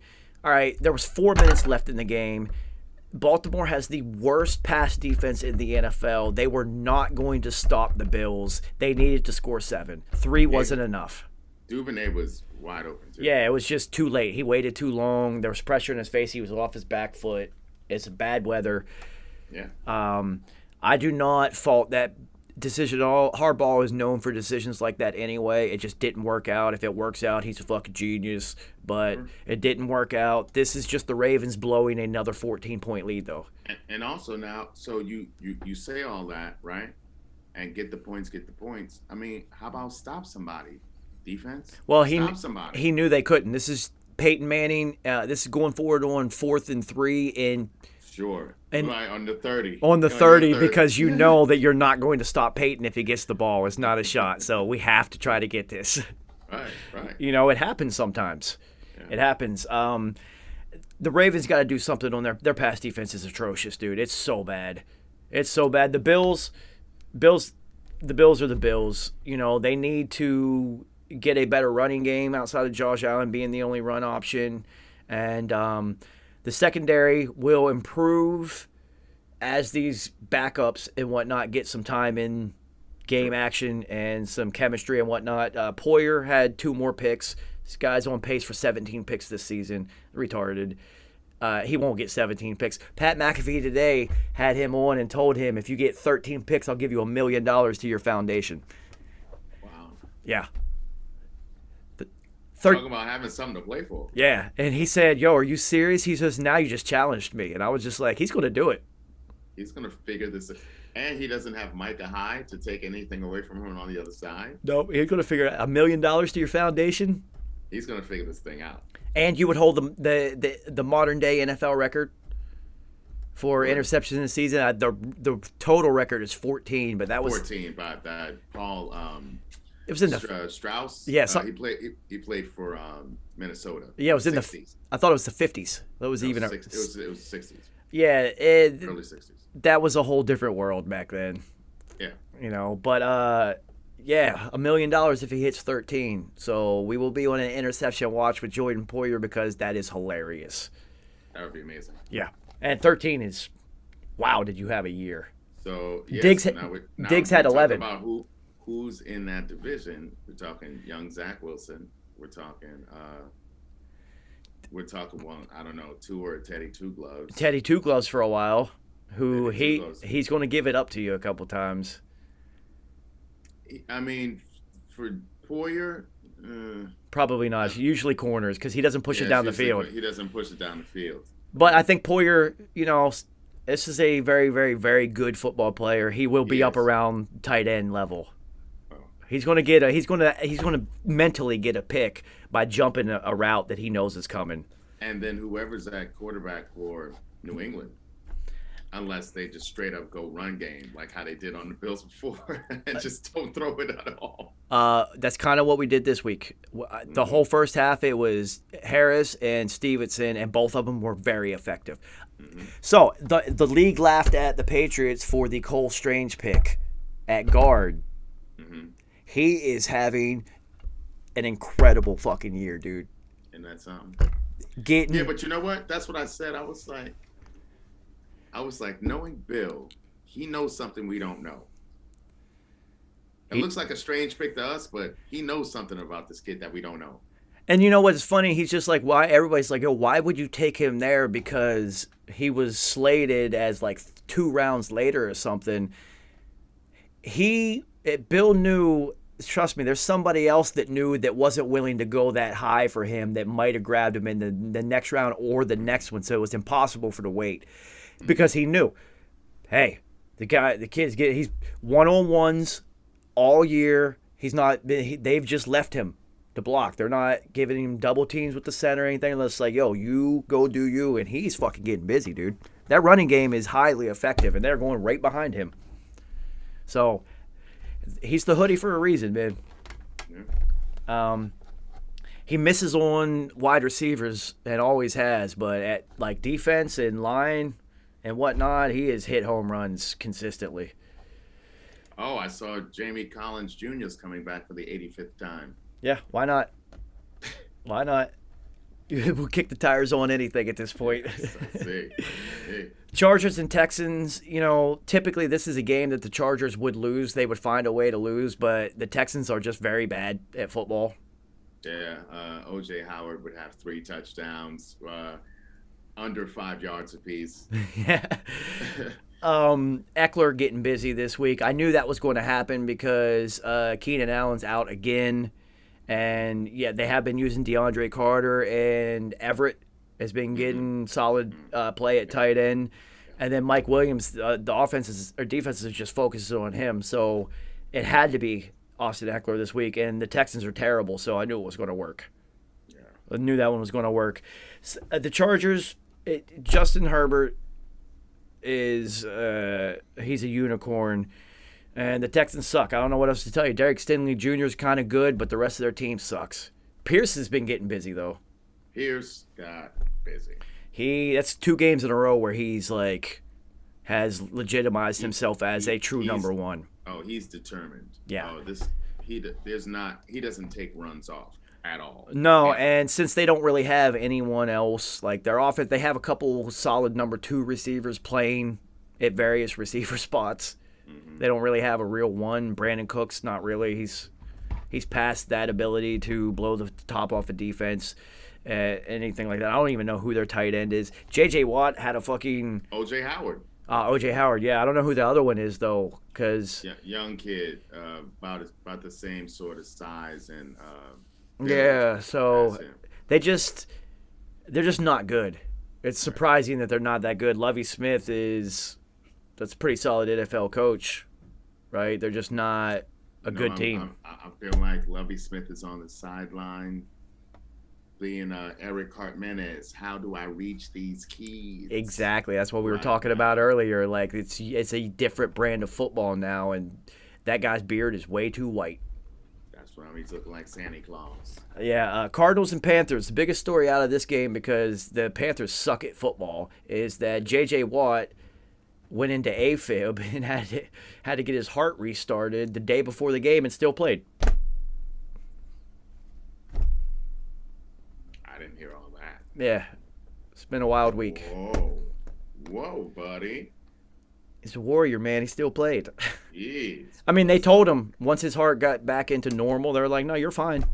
You can go play if you want. It was just kind of got out of rhythm, and they had to restart it to get it back into the proper rhythm. Kickstart my heart. Yeah, literally. Cardinals win because the Panthers suck for real.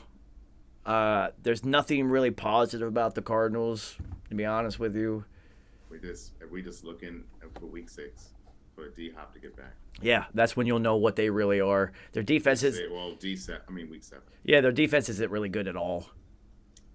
Yeah, Isaiah Simmons should just be much better right now at this point. I think you lose. Obviously, you lose something when you lose a Chandler Jones, but like what they had last year, especially in the beginning, everybody was healthy, so you had Watt, the leadership, Jones, the athleticism, and everybody else playing their role. Now Watt being in and out of the lineup, no real pressure against the opposing quarterback. This is looking like a mess back there. Buda Baker can't do it all back there. So yeah, Kerry, it's interesting because if you have, like a young stud or even just a stud on offense, as a defense, you can attempt to take that player away and force someone else to beat you. If you have like Simmons, a stud, the offense can't really scheme to take that guy out of the game. It's different. He can just, he's not like a defensive end or something. He can be all over. He can be all over the place. So it's really on him to learn how to be a game wrecker. Yeah. He needs to study Honey Badger tape. Yeah. He's got Buda Baker right there. Like, just talk to that guy. I know. This is true. I mean, Honey Badger with another pick. this last week. He creates turnovers on any defense that he goes to. Yeah, that guy's been a stud from day one. I remember his first game in the NFL against the Lions. Somebody had caught what looked like a touchdown, and they were, he caught them from behind, but he dove and he punched knocked the that ball shit out through the end zone. Oh yeah. at the one, and I was just like, see, he's different. He's different. And that's what you need. That's what Isaiah needs. That's what Isaiah Simmons needs. Yeah, 100%. I don't look at the Cardinals to do anything spectacular. It's funny because they're 2-0 on the road and 0-2 at home, and they've always played well at home and terrible on the road. So that's interesting. But they also just played some bums because the Panthers suck. Broncos and Raiders. The Broncos weren't going to lose 4 in a row, especially to this Broncos team that are the most visually underwhelming team in football. They are so boring to watch. They suck on offense. It's no fun. It just so bad. Somehow they still put up 23 points, but it looks like they didn't because they don't do anything on offense. And now Javonte Williams is done for the year, torn ACL and PCL, I believe. So they're looking at a full year of recovery, and he may never be the same because that's too. He's explosive. Yeah, he was looking good too. He was looking good. That was my fantasy game plan, was the 2 young explosive running backs and then just load up on pass catchers and grab these 2 guys in the 5th round, which worked. For a while. But now he's hurt. I told you I did the same thing the year before. I grabbed Derrick Henry and I grabbed Dalvin Cook. 1 year too early. Had both of them. That year, the next year, both of them balled out. Was top 3 in the league in rushing. So the Raiders finally get a W. They actually look like a pretty competent offense this week. They spread it around. It wasn't just all of one to one guy. And like I said, they got the damn running game going. Yeah, they let Josh Jacobs put up 146 yards and dominate the football game, and that makes play action pass really easy. And Hunter Renfrow has been out with concussion for a few weeks, so that's allowed Hollins to get busy, and now Hunter Renfrow gets in. Now you have 1, 2, 3 with Waller and Jacobs. It's a pretty formidable offense because this Hollins kid can play. You can. So that's you have something there. It's up to Derek Carr to make the proper decisions in ball distribution instead of trying to force things, which has always been his issue. We never said he's not he's a good quarterback. He has all the physical tools. It's always been in decision making. He's got to let the game come to him. Yeah, it's too much forcing the issue and trying to overcome the lack of the things that have been around you, because honestly, he hasn't really had a whole lot around him to start out his career. Sure. But now he does. Yeah. Now he does. So it's like this was a make or break season for him, because it's like now we finally got you a top tier level offense around you. Do something with it. Yeah. And if Jacobs is giving you 146 yards, the offensive line is getting busy and performing well. So no Leatherwoods over there. Nope. So the Raiders, I would look for them to kind of maybe right the ship and maybe possibly get to 500 before the halfway point of the season. The best thing about that is that no one in that division is running away with it. Yeah. The Chiefs are 3-1, but they're not really they lost to the Colts, for Christ's sakes. And honestly, if Tom Brady, they looked, I mean, like Patrick Mahomes, if he has to continue to put up these Houdini-like games, that's what I'm saying. It's not sustainable. The things that happened in that game, it's just really. That the way he scored a couple times is unseen, and then the Bucs fumbled the opening kickoff. You just instantly give them the ball, and then they also get it to start the second half. They're down 14-0 as soon as the game started. Right. It's just that takes you out of your complete and total game plan, sure. Which is let's try to run the ball and limit Patrick Mahomes' opportunities. And Keats, I don't know why people keep letting Travis Kelce get free releases off the line. The Bucs prove that you have to be physical with him. It's the only way to get him disrupted, and they just weren't doing that last night. He is He's number 5 all time in tight end receiving yards. Yeah, touch him up. Yeah, it's nuts. That backup running back is physically a stud. Pacheco. Yeah, I was trying to get him in a couple spots. I saw it coming. Yeah, he's a stud, and their defense isn't that good. The Bucks' offense isn't any good right now.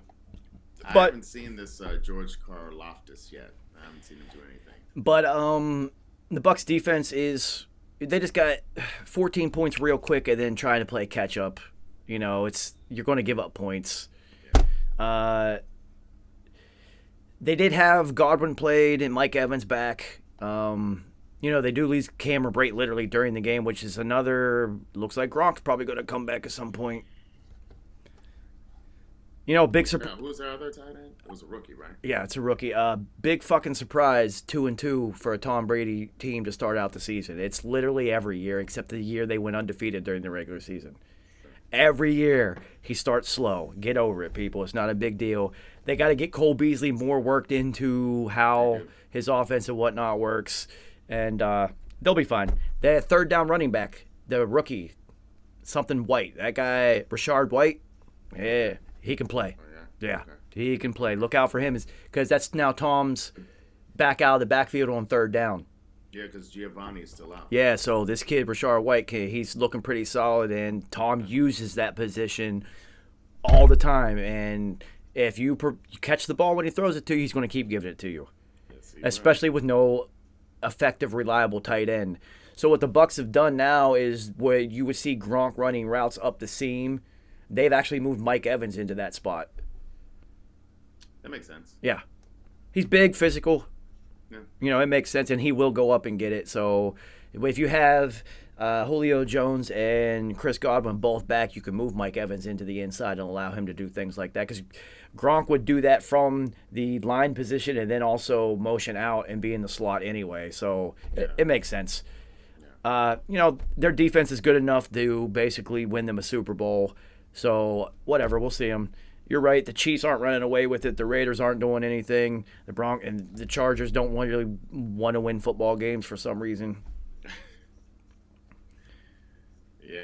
Now, we see what happens. Like, Bosa's out till November. Yeah.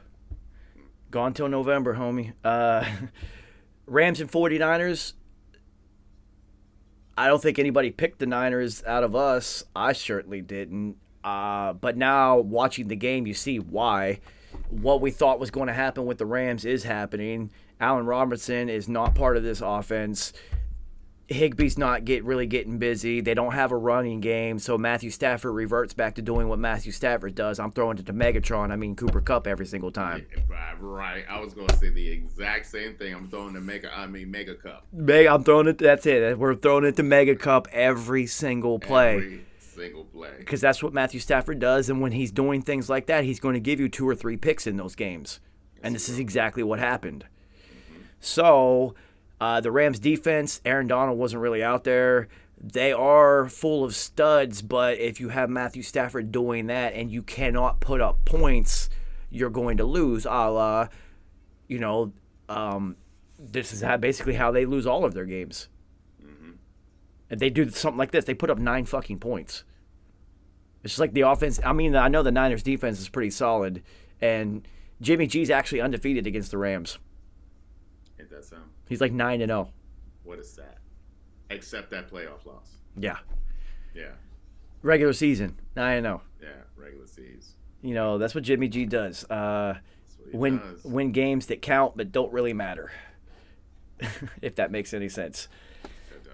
All right, let's look ahead to week 5. Oh, it's already week 5, dude. Damn, he's flying.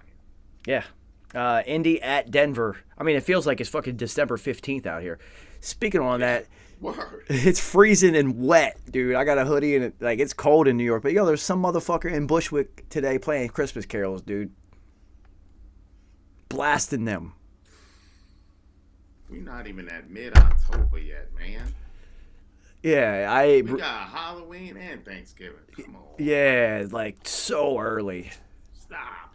So early. Indy at Denver. This is the injury game. Is Jonathan Taylor going to play? Is Russell Wilson going to play?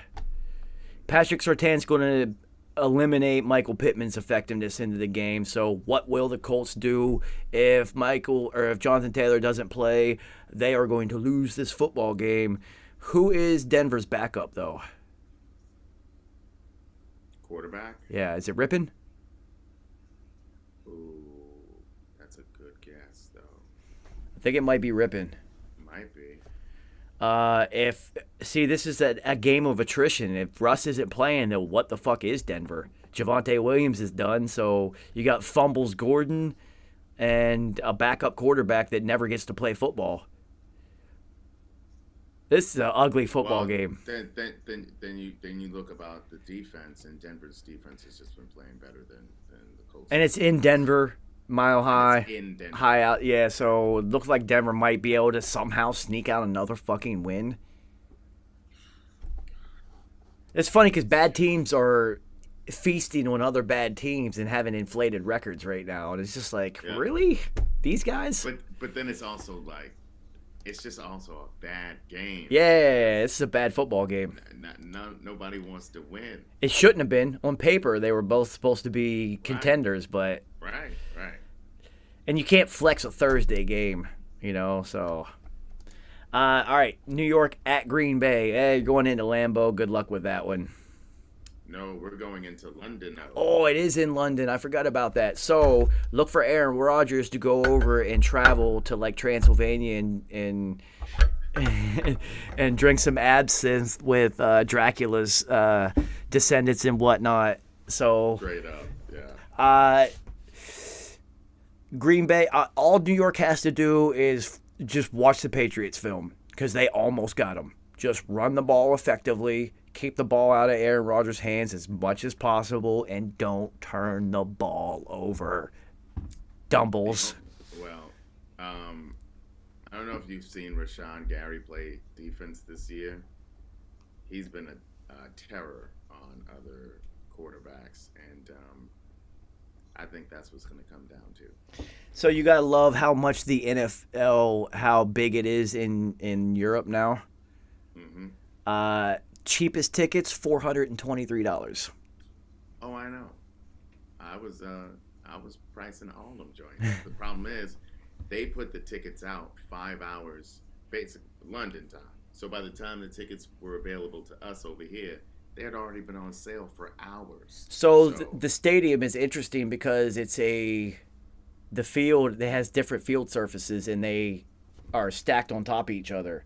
And they're taking the grass field for the soccer team out because they don't want the football players to ruin it, and giving the football players the turf field. And their players are not happy about this shit. Oh, yeah. I believe that they are going to soon kind of phase turf out because They have to. there's ways to keep these fields green, and Green Bay has it. It has a heated underground system to keep the grass alive, and they have fans, and if they can keep their field alive in fucking Green Bay in the winter, Green Bay, Wisconsin. you can do it anywhere. It's just a matter of the owners not wanting to pay for this shit, right? On a pony. But just as horse collar tackles were eliminated immediately when you saw high-profile players getting taken out, the same thing's going to happen because this is Odell, Sterling Shepard, all these players in the past 2 weeks, it's all been on turf fields that have blown knees and hurt their ankles and things like this. They're too fast and too strong to have their feet get stuck in the ground like that. Especially stop. You see it you see it a lot when they're decelerating, because now the front of their foot gets stuck. It just gets stuck, and yeah. Your body's not built to react that when way. They're trying to make a hard cut or even a cutback, like a double cutback. Yeah. So yeah, I hope they do. Yeah, it's sucks. Yeah, it's no good. It's no good. And then they all complain about those little round balls that like get stuck in your face and in your eyes while you're playing. When you get tackled, it's all the cancer tires. Yeah, all that shit. So I'm going with Green Bay on that one. I will look for New York to be competitive because you can run it on Green Bay and keep it out of Aaron Rodgers' hands, but eventually Aaron Rodgers is going to do some Aaron Rodgers things. Your guy Dobbs going to get busy. Dowbies. Pittsburgh at Buffalo. Kenny Pickett gets to go into a buzzsaw. Sorry, kids, not going to happen. Well, you got to learn. Yeah, you're going to have to learn. You're going to learn today. You're going to learn today, baby. Chargers at Cleveland. This is the type of game that the Chargers lose traditionally. I know. Chubb Rock will get busy because the Chargers' run defense has always been suspect and poor, and they have some injuries they're dealing with up front. So I would look for Chubb Rock to get busy. Thank you. I need it. And possibly Cleveland sneaking this one out. It's probably because this is the type of games that the Chargers lose. But we shall see because Justin Herbert is that dude. He is. If Keenan Allen comes back, then it's a whole different story. There's a whole different story. And what's Keenan Allen dealing? Knee? Hamstring. Hamstring. Oh, so we never know. Yeah, the same hamstring. He gets every injury. Every other or third year, he has this issue. It's always been like this with him. This is a let's wait and see who's playing and who's not. We're in that time of year. We're into week 5. Who's available and who isn't is really going to start to affect football games. Mm-hmm. Chicago at Minnesota. Typically, Captain Kurt would lose this game and take them back from 3-1 to 3-2, but Chicago is terrible. They are. Where's this game being played? Minnesota. Look for Justin Jefferson to have 200 yards and 2 touchdowns probably.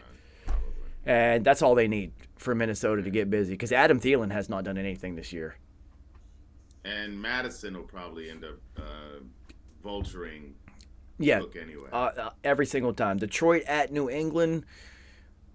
Look for the hoodie to pull this one out somehow.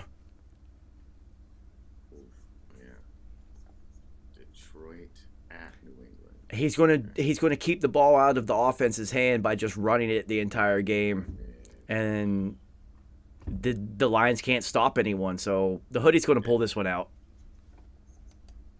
and people are gonna start to wonder about the Dan Campbell effect. Like, damn, dude, yeah, you're putting up 1 million points, but you're 1-4. So that just means they gotta figure out the other side. They need to get a defensive coordinator instead of the head coach being like, no, I am the defensive coordinator. But if you look at the history of the Lions, this is what always happens with them. Yeah. They'll end up having a powerful offense, and you're like, who they got on defense? Nobody. Slade. Robert Porsche. I know they wish they still had him. Slade is not walking through those doors. Right. Betty Blades is not walking through those doors. Big play Willie Clay is not walking through those doors. Not walking through those doors. Seattle at New Orleans. I would actually look for Seattle to somehow win this game, but it's in New Orleans, and I don't know. The Saints just aren't healthy. Everybody's out. Yeah, I gotta see who's even available. And then, this is the type of game Geno might blow. And I get Jameis and Kamara wanting to go over there. Apparently, Michael Thomas was a game time decision, so I get him going. But really, Jameis and Kamara should have stayed home. Like you just rooting from the sidelines, Get treatment. Stay home. Get treatment. Red Rocket is far from a rookie. He knows what he's doing. Stay home and get better for the rest of the schedule. Yeah, this is a wait and see game for the roster decisions. That is for sure. And Geno is going to Geno. God, that's the way it is. Miami at New York. These are 2 different football teams from the first 3 weeks because now Zach Wilson is back. They look different, and now you got Teddy Two Gloves instead of Tua. Converging pass going in different directions. We got young Sauce going against Cheetah. Ooh. But when we have a Teddy Two Gloves underthrow, Saucy could get nasty. Yeah, I would actually look for the Jets to trip them up because it's going to... This would be one of those games that this would happen. And then, this kind of helps the whole Tua narrative. Sure. But it's also going to continue to put a spotlight on how Miami handled that situation because Tua should possibly be here for this game. He should have played in the last one anyway. Atlanta at Tampa. Tampa's defense is too good. They just got embarrassed. Atlanta's defense scores points, but it gives up points. And Tampa's receivers are available. Tom just filed for divorce. She just filed a divorce. He hired an attorney. Is he going to be distracted, or is he going to go on a scorched earth rest the second half of the season? It's Tom Brady. He loves football more than the richest supermodel. So, yeah, he's about to go scorched earth, homie.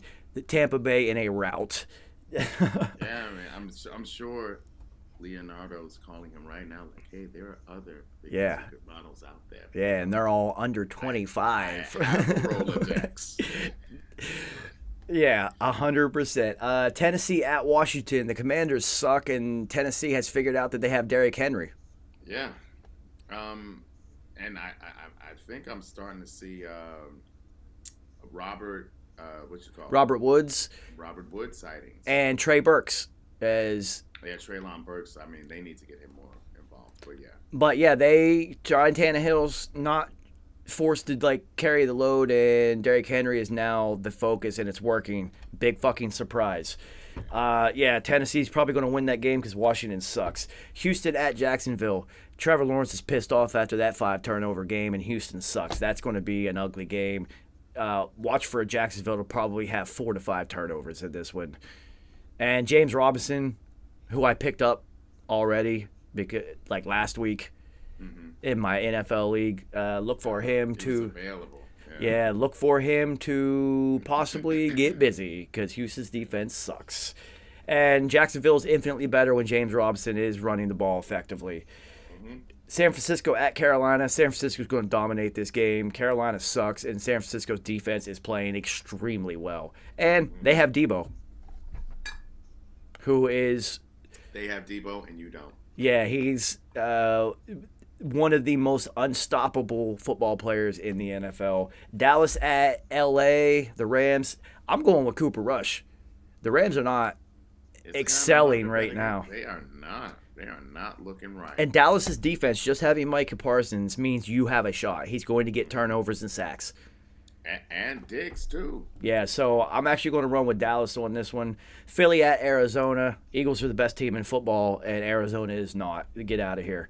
See, the thing with Philly is they could run the ball if Jalen Hurts isn't throwing it effectively, and then he can run the ball. So they can still drop back to pass and then run it in on purpose anyway. When he runs the ball, you realize that he lifts weights. Yes. And then you see him and A.J. Brown, and you're like, yo, those are power lifters. Right. Cincy at Baltimore.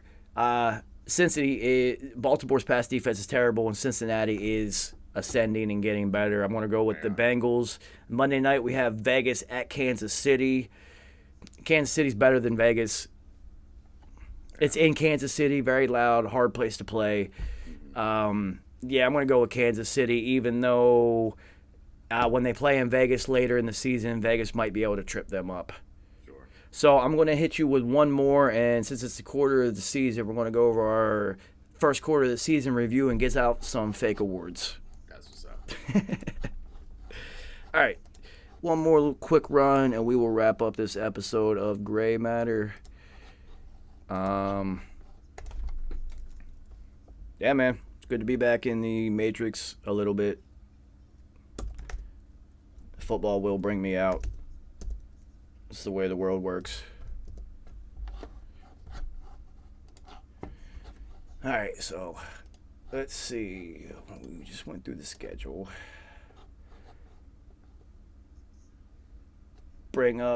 We are going to go over some stat leaders for the first quarter of the season, both individually and team-wise. Go over some surprises and give out some fake awards because it's hilarious. So, yeah, man, I don't know in what part of the world you guys are in, but New York is disgusting, cold, and wet, and it's been like this for days, and it's going to stay like this for a few more days. It is no fun at all.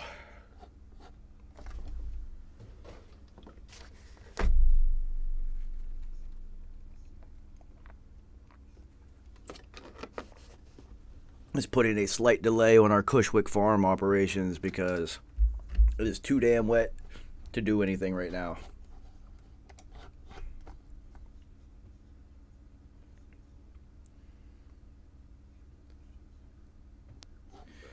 Yeah, man. So, first quarter of the season, let's look at some stat leaders.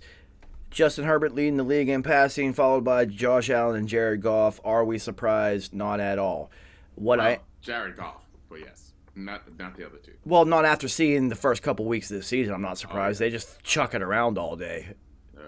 Matt Ryan being in fourth is kind of surprising.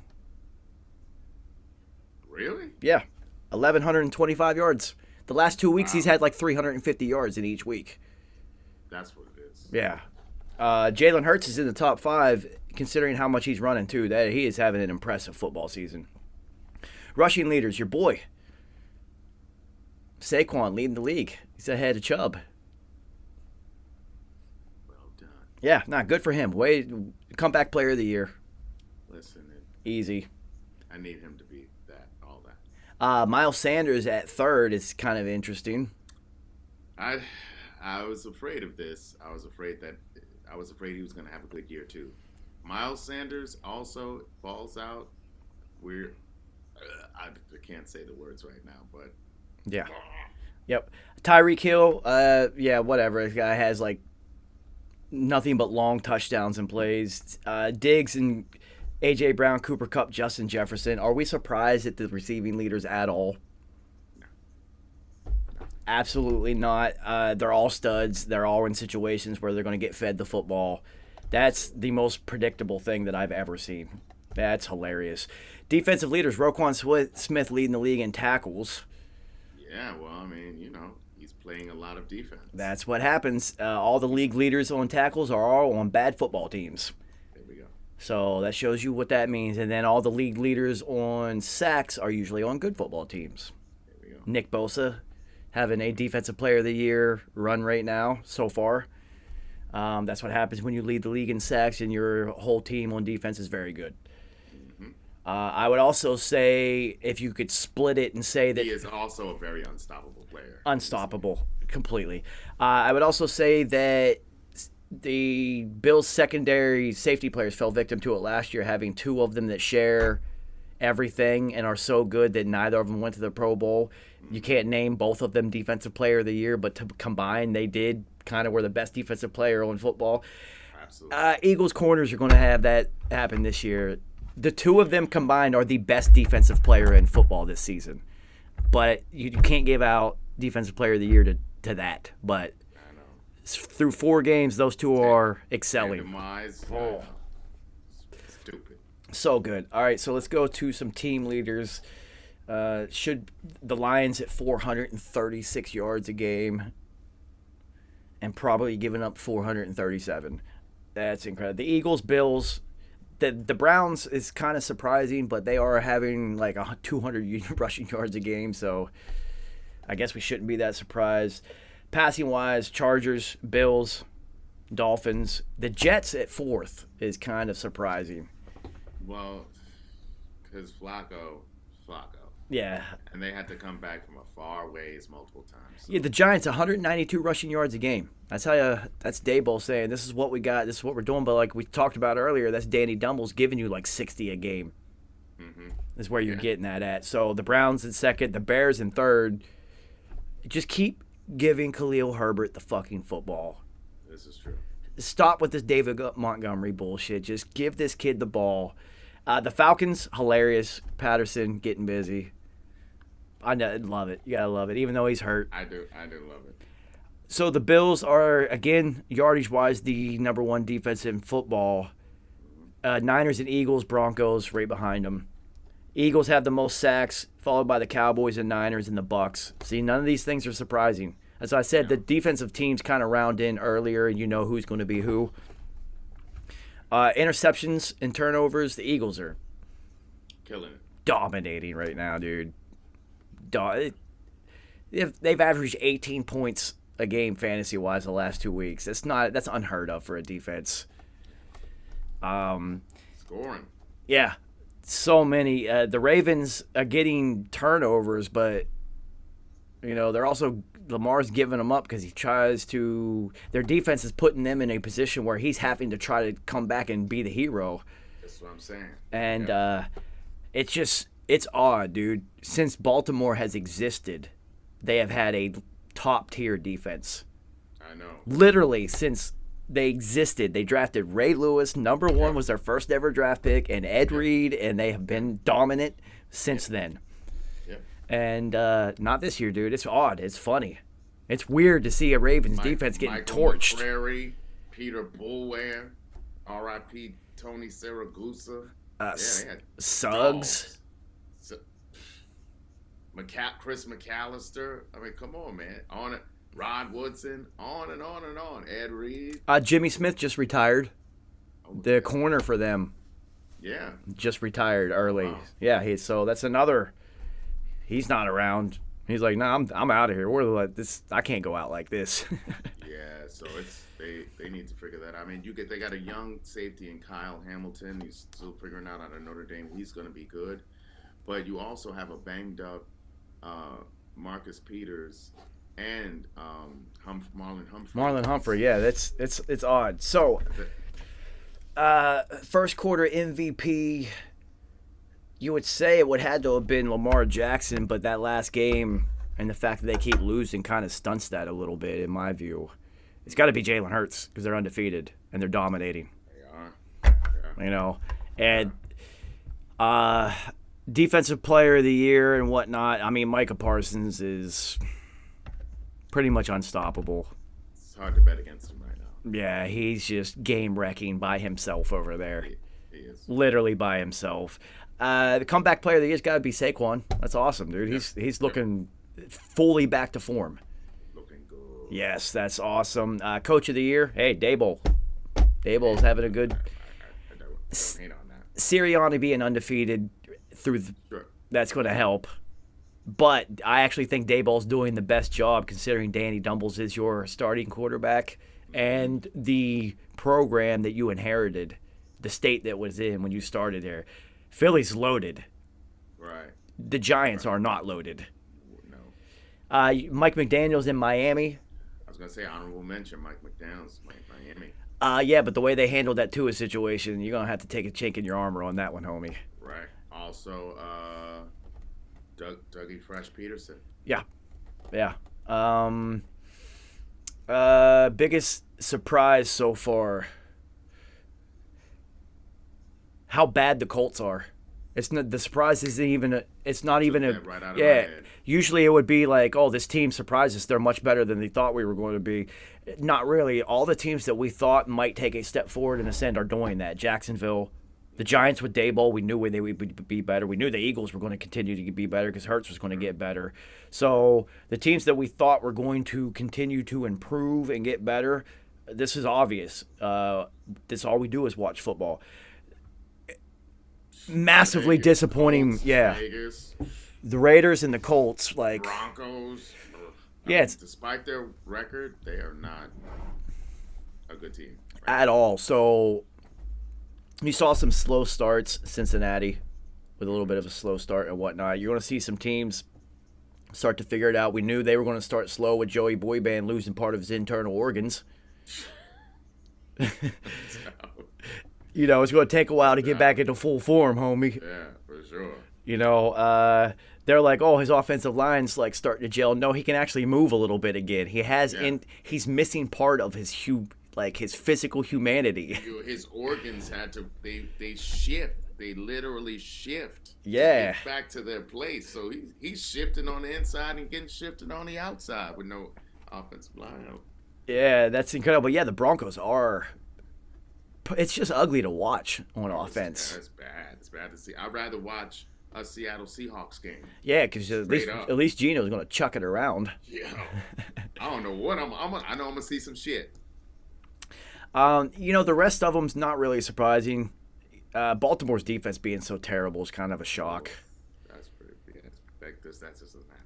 But you know the other things like Tampa being 2-2, Tom always starts slow. If you watch NFL football, this is not a surprise. Some other teams like Cincinnati starting off slow, they're going to catch fire. I'm telling you, the Raiders, they do this always. Start slow, scramble towards the end of the season like they do in every football game, scramble towards the fourth quarter, and they will be a wild card factor. Because Carr will put some games together that we say, see, this See? is why. This guy can play football. What are Right. you guys complaining about? We'll do it. We'll do it. It's going to happen. You know, the Bills are going to be dominant down the stretch. The Niners are Jimmy G. See, we said all this was going to happen. Jimmy G gets his starting gig back. The Niners are going to be a problem. What a stupid decision to start Trey Lance. Well, I mean, you know, hindsight. They had to at some point see what they had in this kid. They had to. I know, but at the same time, like, So yes, do you mortgage your present for the future? Some would say yes. Some would say we could still go to the Super Bowl with this guy. yeah. So I mean, it is kind of interesting, Kerry, because you have to think to yourself, well, how could you have handled that scenario? I mean, because the only other way we're talking about is if Jimmy G is your Favre and Trey Lance is your Aaron Rodgers. Well, I mean, Trey Lance deservedly needed to sit for a while, but also, given Jimmy G's track record, all you have to do is wait for him to get injured, where he's going to miss 3 to 4 games, and then you can see what Trey has. This is true. Like, you can bank on the fact that Jimmy's going to miss some games. It happens every year like clockwork. So you take that opportunity. You don't upend the entire team and the locker room by having Jimmy G practice on a side field by himself and not even allowed to talk to the teammates. And then all of a sudden, that pissed people off. and the team loves him. Nah, that's what I'm saying. They love that guy. I know, like Debo had feelings about that. So then you get him back into the, like, Trey Lance gets hurt and they like celebrate. But it's also a very odd rallying cry for this team to go on a run now. To prove it. It's really weird. They're going to go on a fucking run. I know. I mean, the Cardinals aren't any good. The Rams are not going to repeat. Their roster is just not the same. Right. You know, the repeat bug is hit. Like, they don't have anybody to throw it to. You could say injuries have zapped them because Odell's injury means he's not there. So, and that's the biggest missing piece. They don't have nobody else to throw it to. Allen Robinson is not Odell Beckham. The things that Odell did, he's kind of one of the only few people who can do the things that he did. So you can't just plug in. Allen Robinson's a pretty good receiver. You can't ask him to do what you had Odell doing.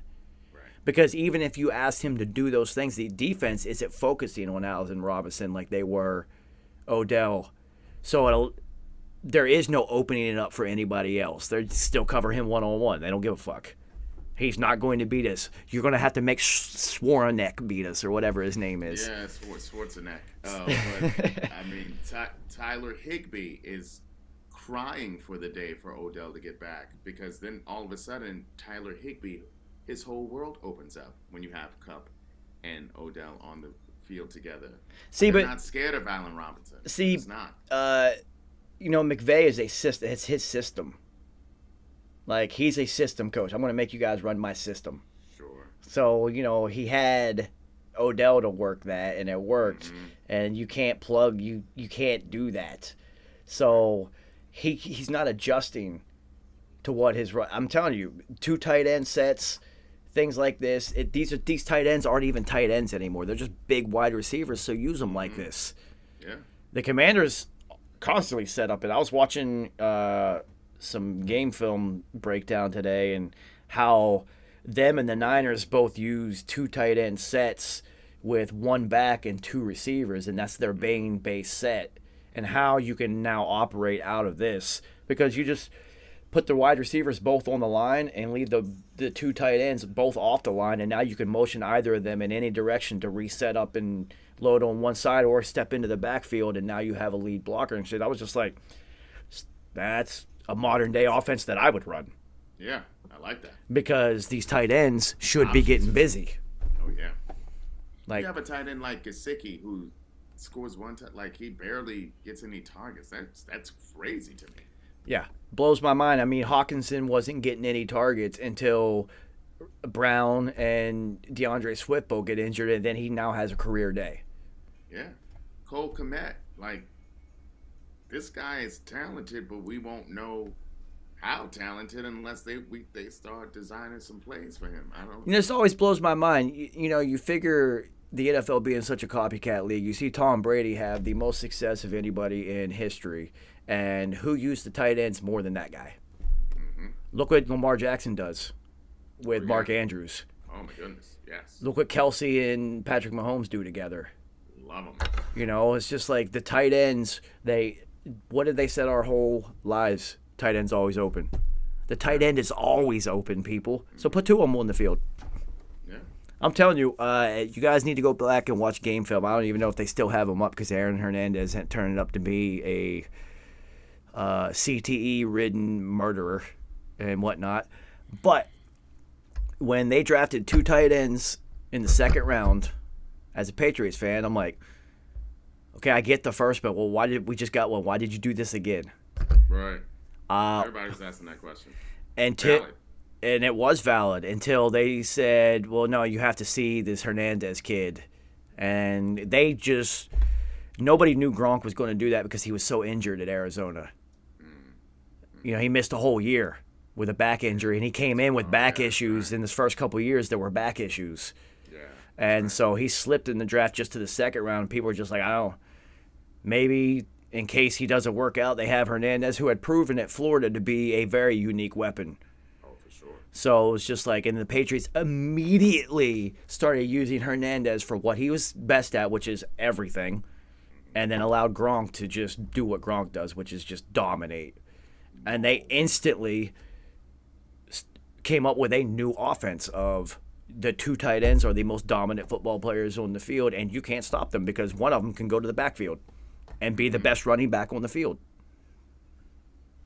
That's what he did. It was incredible. So I would like to see more teams do that because the tight end is the quarterback's best friend. So why don't I have two best friends out there? I.e. Colts, what are you doing with two 6'7" giants? Put them both on the field. Seriously. I mean, you have the perfect quarterback for them, too. He loves the tight ends. Yo, that's really bad coaching, man. That's terrible coaching. That guy, he's going to lose his job. This also made me think a quick RIP to that tight end that Dallas had, the tall, it was a Latino cat, tall. Escobar. Gavin Escobar. Gavin Escobar. Rock climbing incident. Yeah. Sad, man. Young kids, too. You know. Yeah, he was big dude, 6'8". You're right. That was a big tight end. 6'8". Yeah, and he just became like a firefighter, too, the last couple of years out there. So clearly he was someone who was thrill seeker. He needed that thing, but come on, baby, you 6'8". Like you could see on the ground. Didn't he also play basketball in college a little bit? I thought he did. I thought he was one of those. That I don't remember. I thought so. I don't know. Could have been. Yeah. Could have been. I don't know. It's R.I.P. to him. That's another one. But thrill seeking will. At least he went out on a thrill, because can't be no higher thrill than just falling weightless. I don't think that's the one he was seeking. No, but I'm just I'm trying to put a silver lining on that one. I know. Yeah. So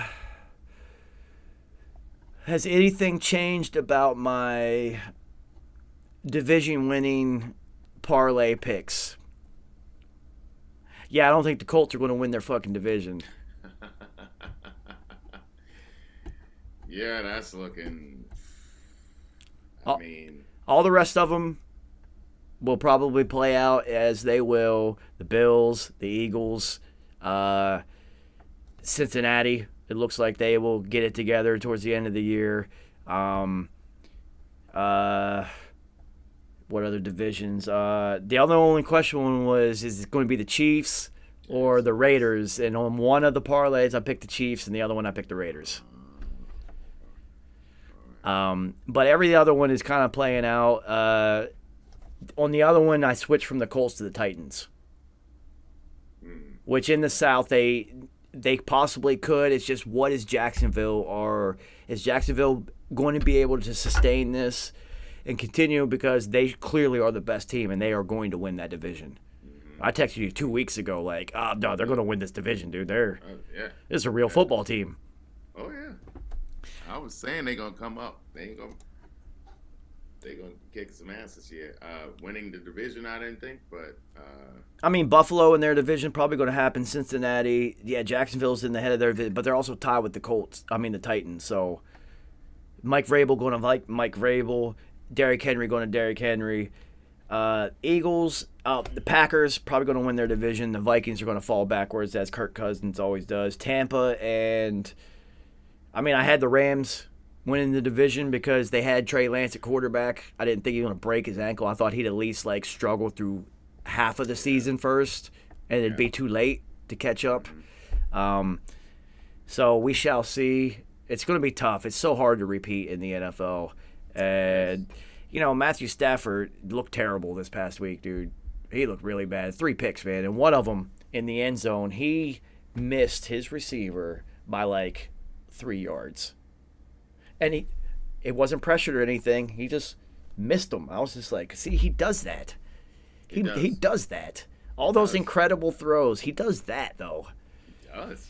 And always has. And see, this was I had concerns about him. See, it's different now because, you know, when he used to just chuck it up in the Megatron era, Megatron would bail him out many times. Tons of times. Yes. He don't have Megatron now. He got Mega Cup, so we shall see. I don't know what the fuck else is. All right, let's check out the fantasy. Boy, you are taking it on the chin right now in the 3-3-3 league. Yeah. Yeah, 3 losses in a row, but it's fantasy football. This week was wild. So many low scoring games because of the weather everywhere. Yeah. Interesting to have actually started out 4-0 because I know it's really weird in fantasy football to like do this, and it kind of worries me.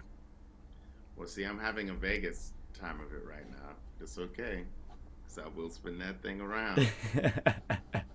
Vegas, baby, bet on black. So who do we got coming up this week? I am up against Emmanuel. I am not worried at all. Look right into the camera. Kerry, you're a matchup against Colton, who I just smashed by 50 points. So be mad. Yeah, you can get his roster because he needs like that one player to go for 50, and it did happen, you know, a couple weeks ago. So I just have noticed that if you can get 2 guys to both clip 30, you're usually going to win. If you get 2 with 30, you're kind of set.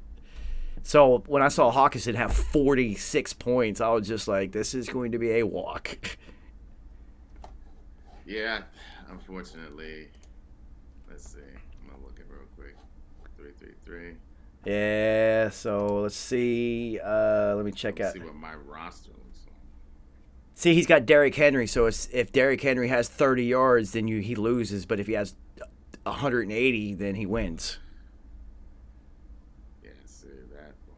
Yeah, but see, you got Harris in Detroit with Zappy at quarterback, so he's going to get burned, and they're going to just be able to run through them. See, it got to the point where Harris became a must-start based on their offense. Must-start. You picked up Dobbs, who's getting into the end zone. He's Aaron Rodgers' guy now. And then Everett is going to continue to just put up solid numbers because they don't have Keenan Allen right now. Yeah. So, and then Evans is back. So, and then Pierce, you know, you can get him. You can get him. So, Colton won last week and beat Josh All-In, who was undefeated and should have beat him. It's just, it's fantasy football. Derrick Henry had 40-some points, and some of his players underperformed. It's just, I had some players underperform, and last week in Buck's team overperformed, and I sweated out all the way through 4 quarters of Monday Night Football and barely beat him. Yeah, there was no need for me to even watch because once I saw Mega Cup and Debo, and knowing what kind of game I felt like it was going to be, I knew, especially those two getting all the targets, I knew I didn't have a chance. Yeah, Andrew is up against Buck's team, who was 0-4, but he almost got me. And then DJ Ills and Josh All-In. Good luck. Josh All-In has Josh Allen, so and Cooper. It's just he's got money guys. Debo, Josh Allen, Cooper Kupp, like That's tough. so top heavy. Yes. Absolutely top heavy. All right, let me check out my team and see if I had to change anything in this. Joe Burrow catching fire right now, also having Miami and Baltimore back to back, two horrible pass defenses, has really helped me out. So I will take it. So Higgins has been getting burned for me. James Robinson, I told you I got to snag him off of waiver wires, and I will take it because I also grabbed Trevor Lawrence as my backup and dropped Russ. And then I got Mac Hollins, and then I'm actually putting Jonathan Taylor on the bench this week. That's a solid move. I got honestly. Nick Chubb and James Robinson, so why the fuck not? AJ Brown was, exactly who I thought he was going to be. So I am looking at a 5-0 start, and then week 6 will be an interesting win because that's when I have to go up against Josh Allen. And all right, so let me shift over to the NFL one, which you took one on the chin this week. Oh, I did. I mean, but come on now. I know. I told you it was a weird one. I'm now up to no undefeated teams left in mine, so I'm now tied for first. There's 3 of us at 3-1. I'm actually going up against one of them this week, and I am not concerned at all. Oh. Literally, dude, my team in my NFL one is retarded. It's just all my running backs are hurt, so I had to hit the waiver wire. I told you I already put in a move for J.K. Dobbins. Yeah. Pierce is still getting busy. I'm not worried about that. But, dude, look what I've been able to piece together through waiver wires and an effective draft. I don't even know who to fucking start. It's stupid. Devontae, Debo, Curtis Samuel in Washington, who is their Debo. Getting busy. Yeah, Staying healthy, getting busy. Yeah. I had Patterson, had to put him away for 4 weeks. I got St. Brown and Jalen Waddle and Zach Ertz and Kyle Pitts. So it's just like, who the fuck do I even start? Like, so loaded at pass catching on my squad. I just hope that Pierce continues to get busy. And then I got Jalen Hurts at quarterback, who is the best player in football this year. I'm just looking at mine right now, and yeah. I thought actually Jeff Wilson would get a little bit more busy. Yeah, but you got Henry, so he's going to keep ascending. Geno loves DK. The Darren Waller thing is weird. I'm also on the Jalen Waddle thing on my other one because it's just like his numbers are going to start to decrease now. Yeah, I know. You got Kamara who keeps getting hurt. Logan Thomas will put up numbers, but your team rests on the fact that you got Hop sitting there waiting. Yes. That's what I'm waiting for. Well, so Kerry, last year in this league, I started out 3-1, was in first place, and then Derrick Henry got hurt, and I lost 5 straight. And then whenever I was able to piece together some roster moves like I did with J.K. Dobbins, who healthy for his second week, well, he's going to get a lot of burn the rest of the season. Give me him, please. I was able to put on a 8-game winning streak and get into the playoffs. So that whole Hopkins thing can work out because you just got to make the playoffs, homie. Yeah, I'm not even worried about it. Like, I have all the... Like, that's what I'm saying. I'm waiting for D-Hop. I stashed him. I knew a couple weeks might be rough for me, but that offense doesn't flow without D-Hop. Plus, most of your league is 2-2 anyway, so you're fine. Yeah. It's early. Hilarious. I got smashed in daily fantasy this past week because fucking Agnew scores 2 touchdowns and shit. Like, it was just stupid. That nobody predicts that. No, and then the one, the people who fill in 50 rosters, they're the ones who win because they will put that because they put every possible roster. Exactly. And it's just like, there's no way you had Agnew as your third wide receiver and then, these people who put up the most possible fantasy points as a perfect roster, it's just like, you didn't do that on purpose. Right. Hawkinson, Agnew, Jared Goff. It was just like... Yeah. It's like, is this what we're really doing? And then, Jake, yeah, like I'm saying, nobody does that. You'd have Nobody puts that roster together. no, you don't, because if you put that roster together, you have like $3,500 left in your budget, and you're just like, Right. well, I can get better players than this. And you just try to upgrade, and you end up fucking yourself. Because at this point in the season, we have hit where foot injuries are going to cost a player a week. Hamstring's going to be 2. It's like bumps and bruises, and wanting to be there for the longer, more important back end of the season. Bye weeks are going to start coming up. So you're going to see players who might be banged up take a week before the bye week and miss, so that they have a couple weeks to get healthy and whatnot. So it's all about who is going to fill the gaps on who's missing. And that's how Hawkinson was a home run this week, because half of their offense was missing. Who else is he going to throw it to?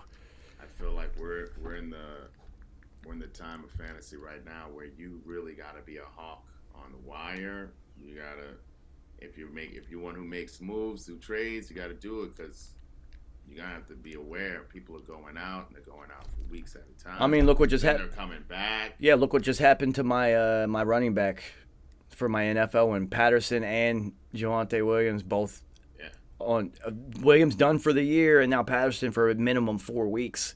But also, who's going to ascend from the practice squad, which has expanded, because there's players sitting there. I didn't even know Murray was on the practice squad. Murray was on the practice squad. And look at that. He came in, scored, and now he got traded, and now he's going to get run. Yeah, because Melvin Gordon can't stop fumbling. Right. So you never know. You just got to, you got to pay attention. And then also in Atlanta, with Patterson being out, that Algier kid, and then who's his backup? Right. He's going to get burned now. Right. And then you got to look at J.K. Dobbins is back, so they have a real running back, because Gus Edwards was also injured, so they didn't really have a running back. Well, they had Kenyon Drake and Justice Hill. Yeah, they used Justice Hill more than Kenyon Drake. Kenyon Drake hasn't panned out more than what they thought he was going to. He was more of a, fuck, we're missing our 2 top running backs, let's bring this guy in. Justice Hill's been he's okay, but I think that's also a product of Lamar. Sure. And Justice has been there for like 3-4 years, so he understands. J.K. Dobbins can do his thing and get busy. Yes. So now they have a legit number 1 running back there. Of course, his usage is going to go up, but his usage goes up. You look at Bateman and what's the other kid's name, the other rookie? Duvernay. Look at their touches and numbers to go down, because you're going to run the ball way more. Yeah. So, and you look at more of an RPO offense instead of a drop back offense out of Lamar now, because the only one who's not affected is Mark Andrews. He is going to dominate, and Lamar loves that guy, as he should. So it's nuts. We're already a quarter way through the season. It feels like we're halfway through. If you step outside, it's like December for some reason. In New York, we just went from summer to winter in a weekend. There was no fall. Don't even make no sense. It's 40 degrees. I saw my breath today walking my dog. Like I couldn't even wear one little light turtleneck yet. Nope. I had to go from tank top to sweatshirt. Hey man, we went from shorts to Timbs. You know what I'm saying? The Timbs is out already. Well, I wore boots all summer because people out there crazy, so I ain't playing around. Well, this may be true, but it's officially Tim season in New York. For sure. I already had my shits out today because it's fucking wet. It was gross. So, all right, homie. Thursday night football is going to be terrible this week. It's going to be so hard to digest watching these 2 mediocre offenses trying to slog it up and down the field. If I would bet anything, I would bet the under, but the way this NFL season is going, this one's going to be a shootout. Right. Matt Ryan's going to put up 460 yards and something. Ashton Dolan out of nowhere will have 4 touchdowns. Then everyone's going to rush to pick him up, and he won't score the rest of the season. Sure won't. The NFL, dude. Well, like I said, now that we're at least 4 games in, things are starting to play out So we have to think about this next year. We said this last week. The first 3 weeks of the season, we have to look at differently. Because if you look at the game picks, I'm on Colton's heels. I'm only 2 games back. I'm on his heels already. Last year, I was digging out from like 18 games back. because this week was the first week with double-digit game picks for the most of us. We all kind of hit this week. So It's just been weird, though. It's been weird. no, I just look for more of this to happen. I look for continued, because you look at the game slate this week, it's kind of like, well, these kind of obvious. If NFL trends continue with what we've seen, this should happen. Now, of course, there's always going to be a couple games that, how the fuck did this happen? Look at the Bucks. Fumble the opening kickoff, 3 and out the next drive, and then all of a sudden you're down 14 points, and now you have to change your entire offensive game plan and shit, and it's just kind of a giveaway. Also, you have the best quarterback in the game, motivated as hell to beat the Bucks. Motivated as hell. Yeah, you could see it in his face. Oh my! He was cheering like him after they hit 14. He was on the sidelines like, "We ain't losing this." Come on, I've never seen an NFL quarterback in my life make that play.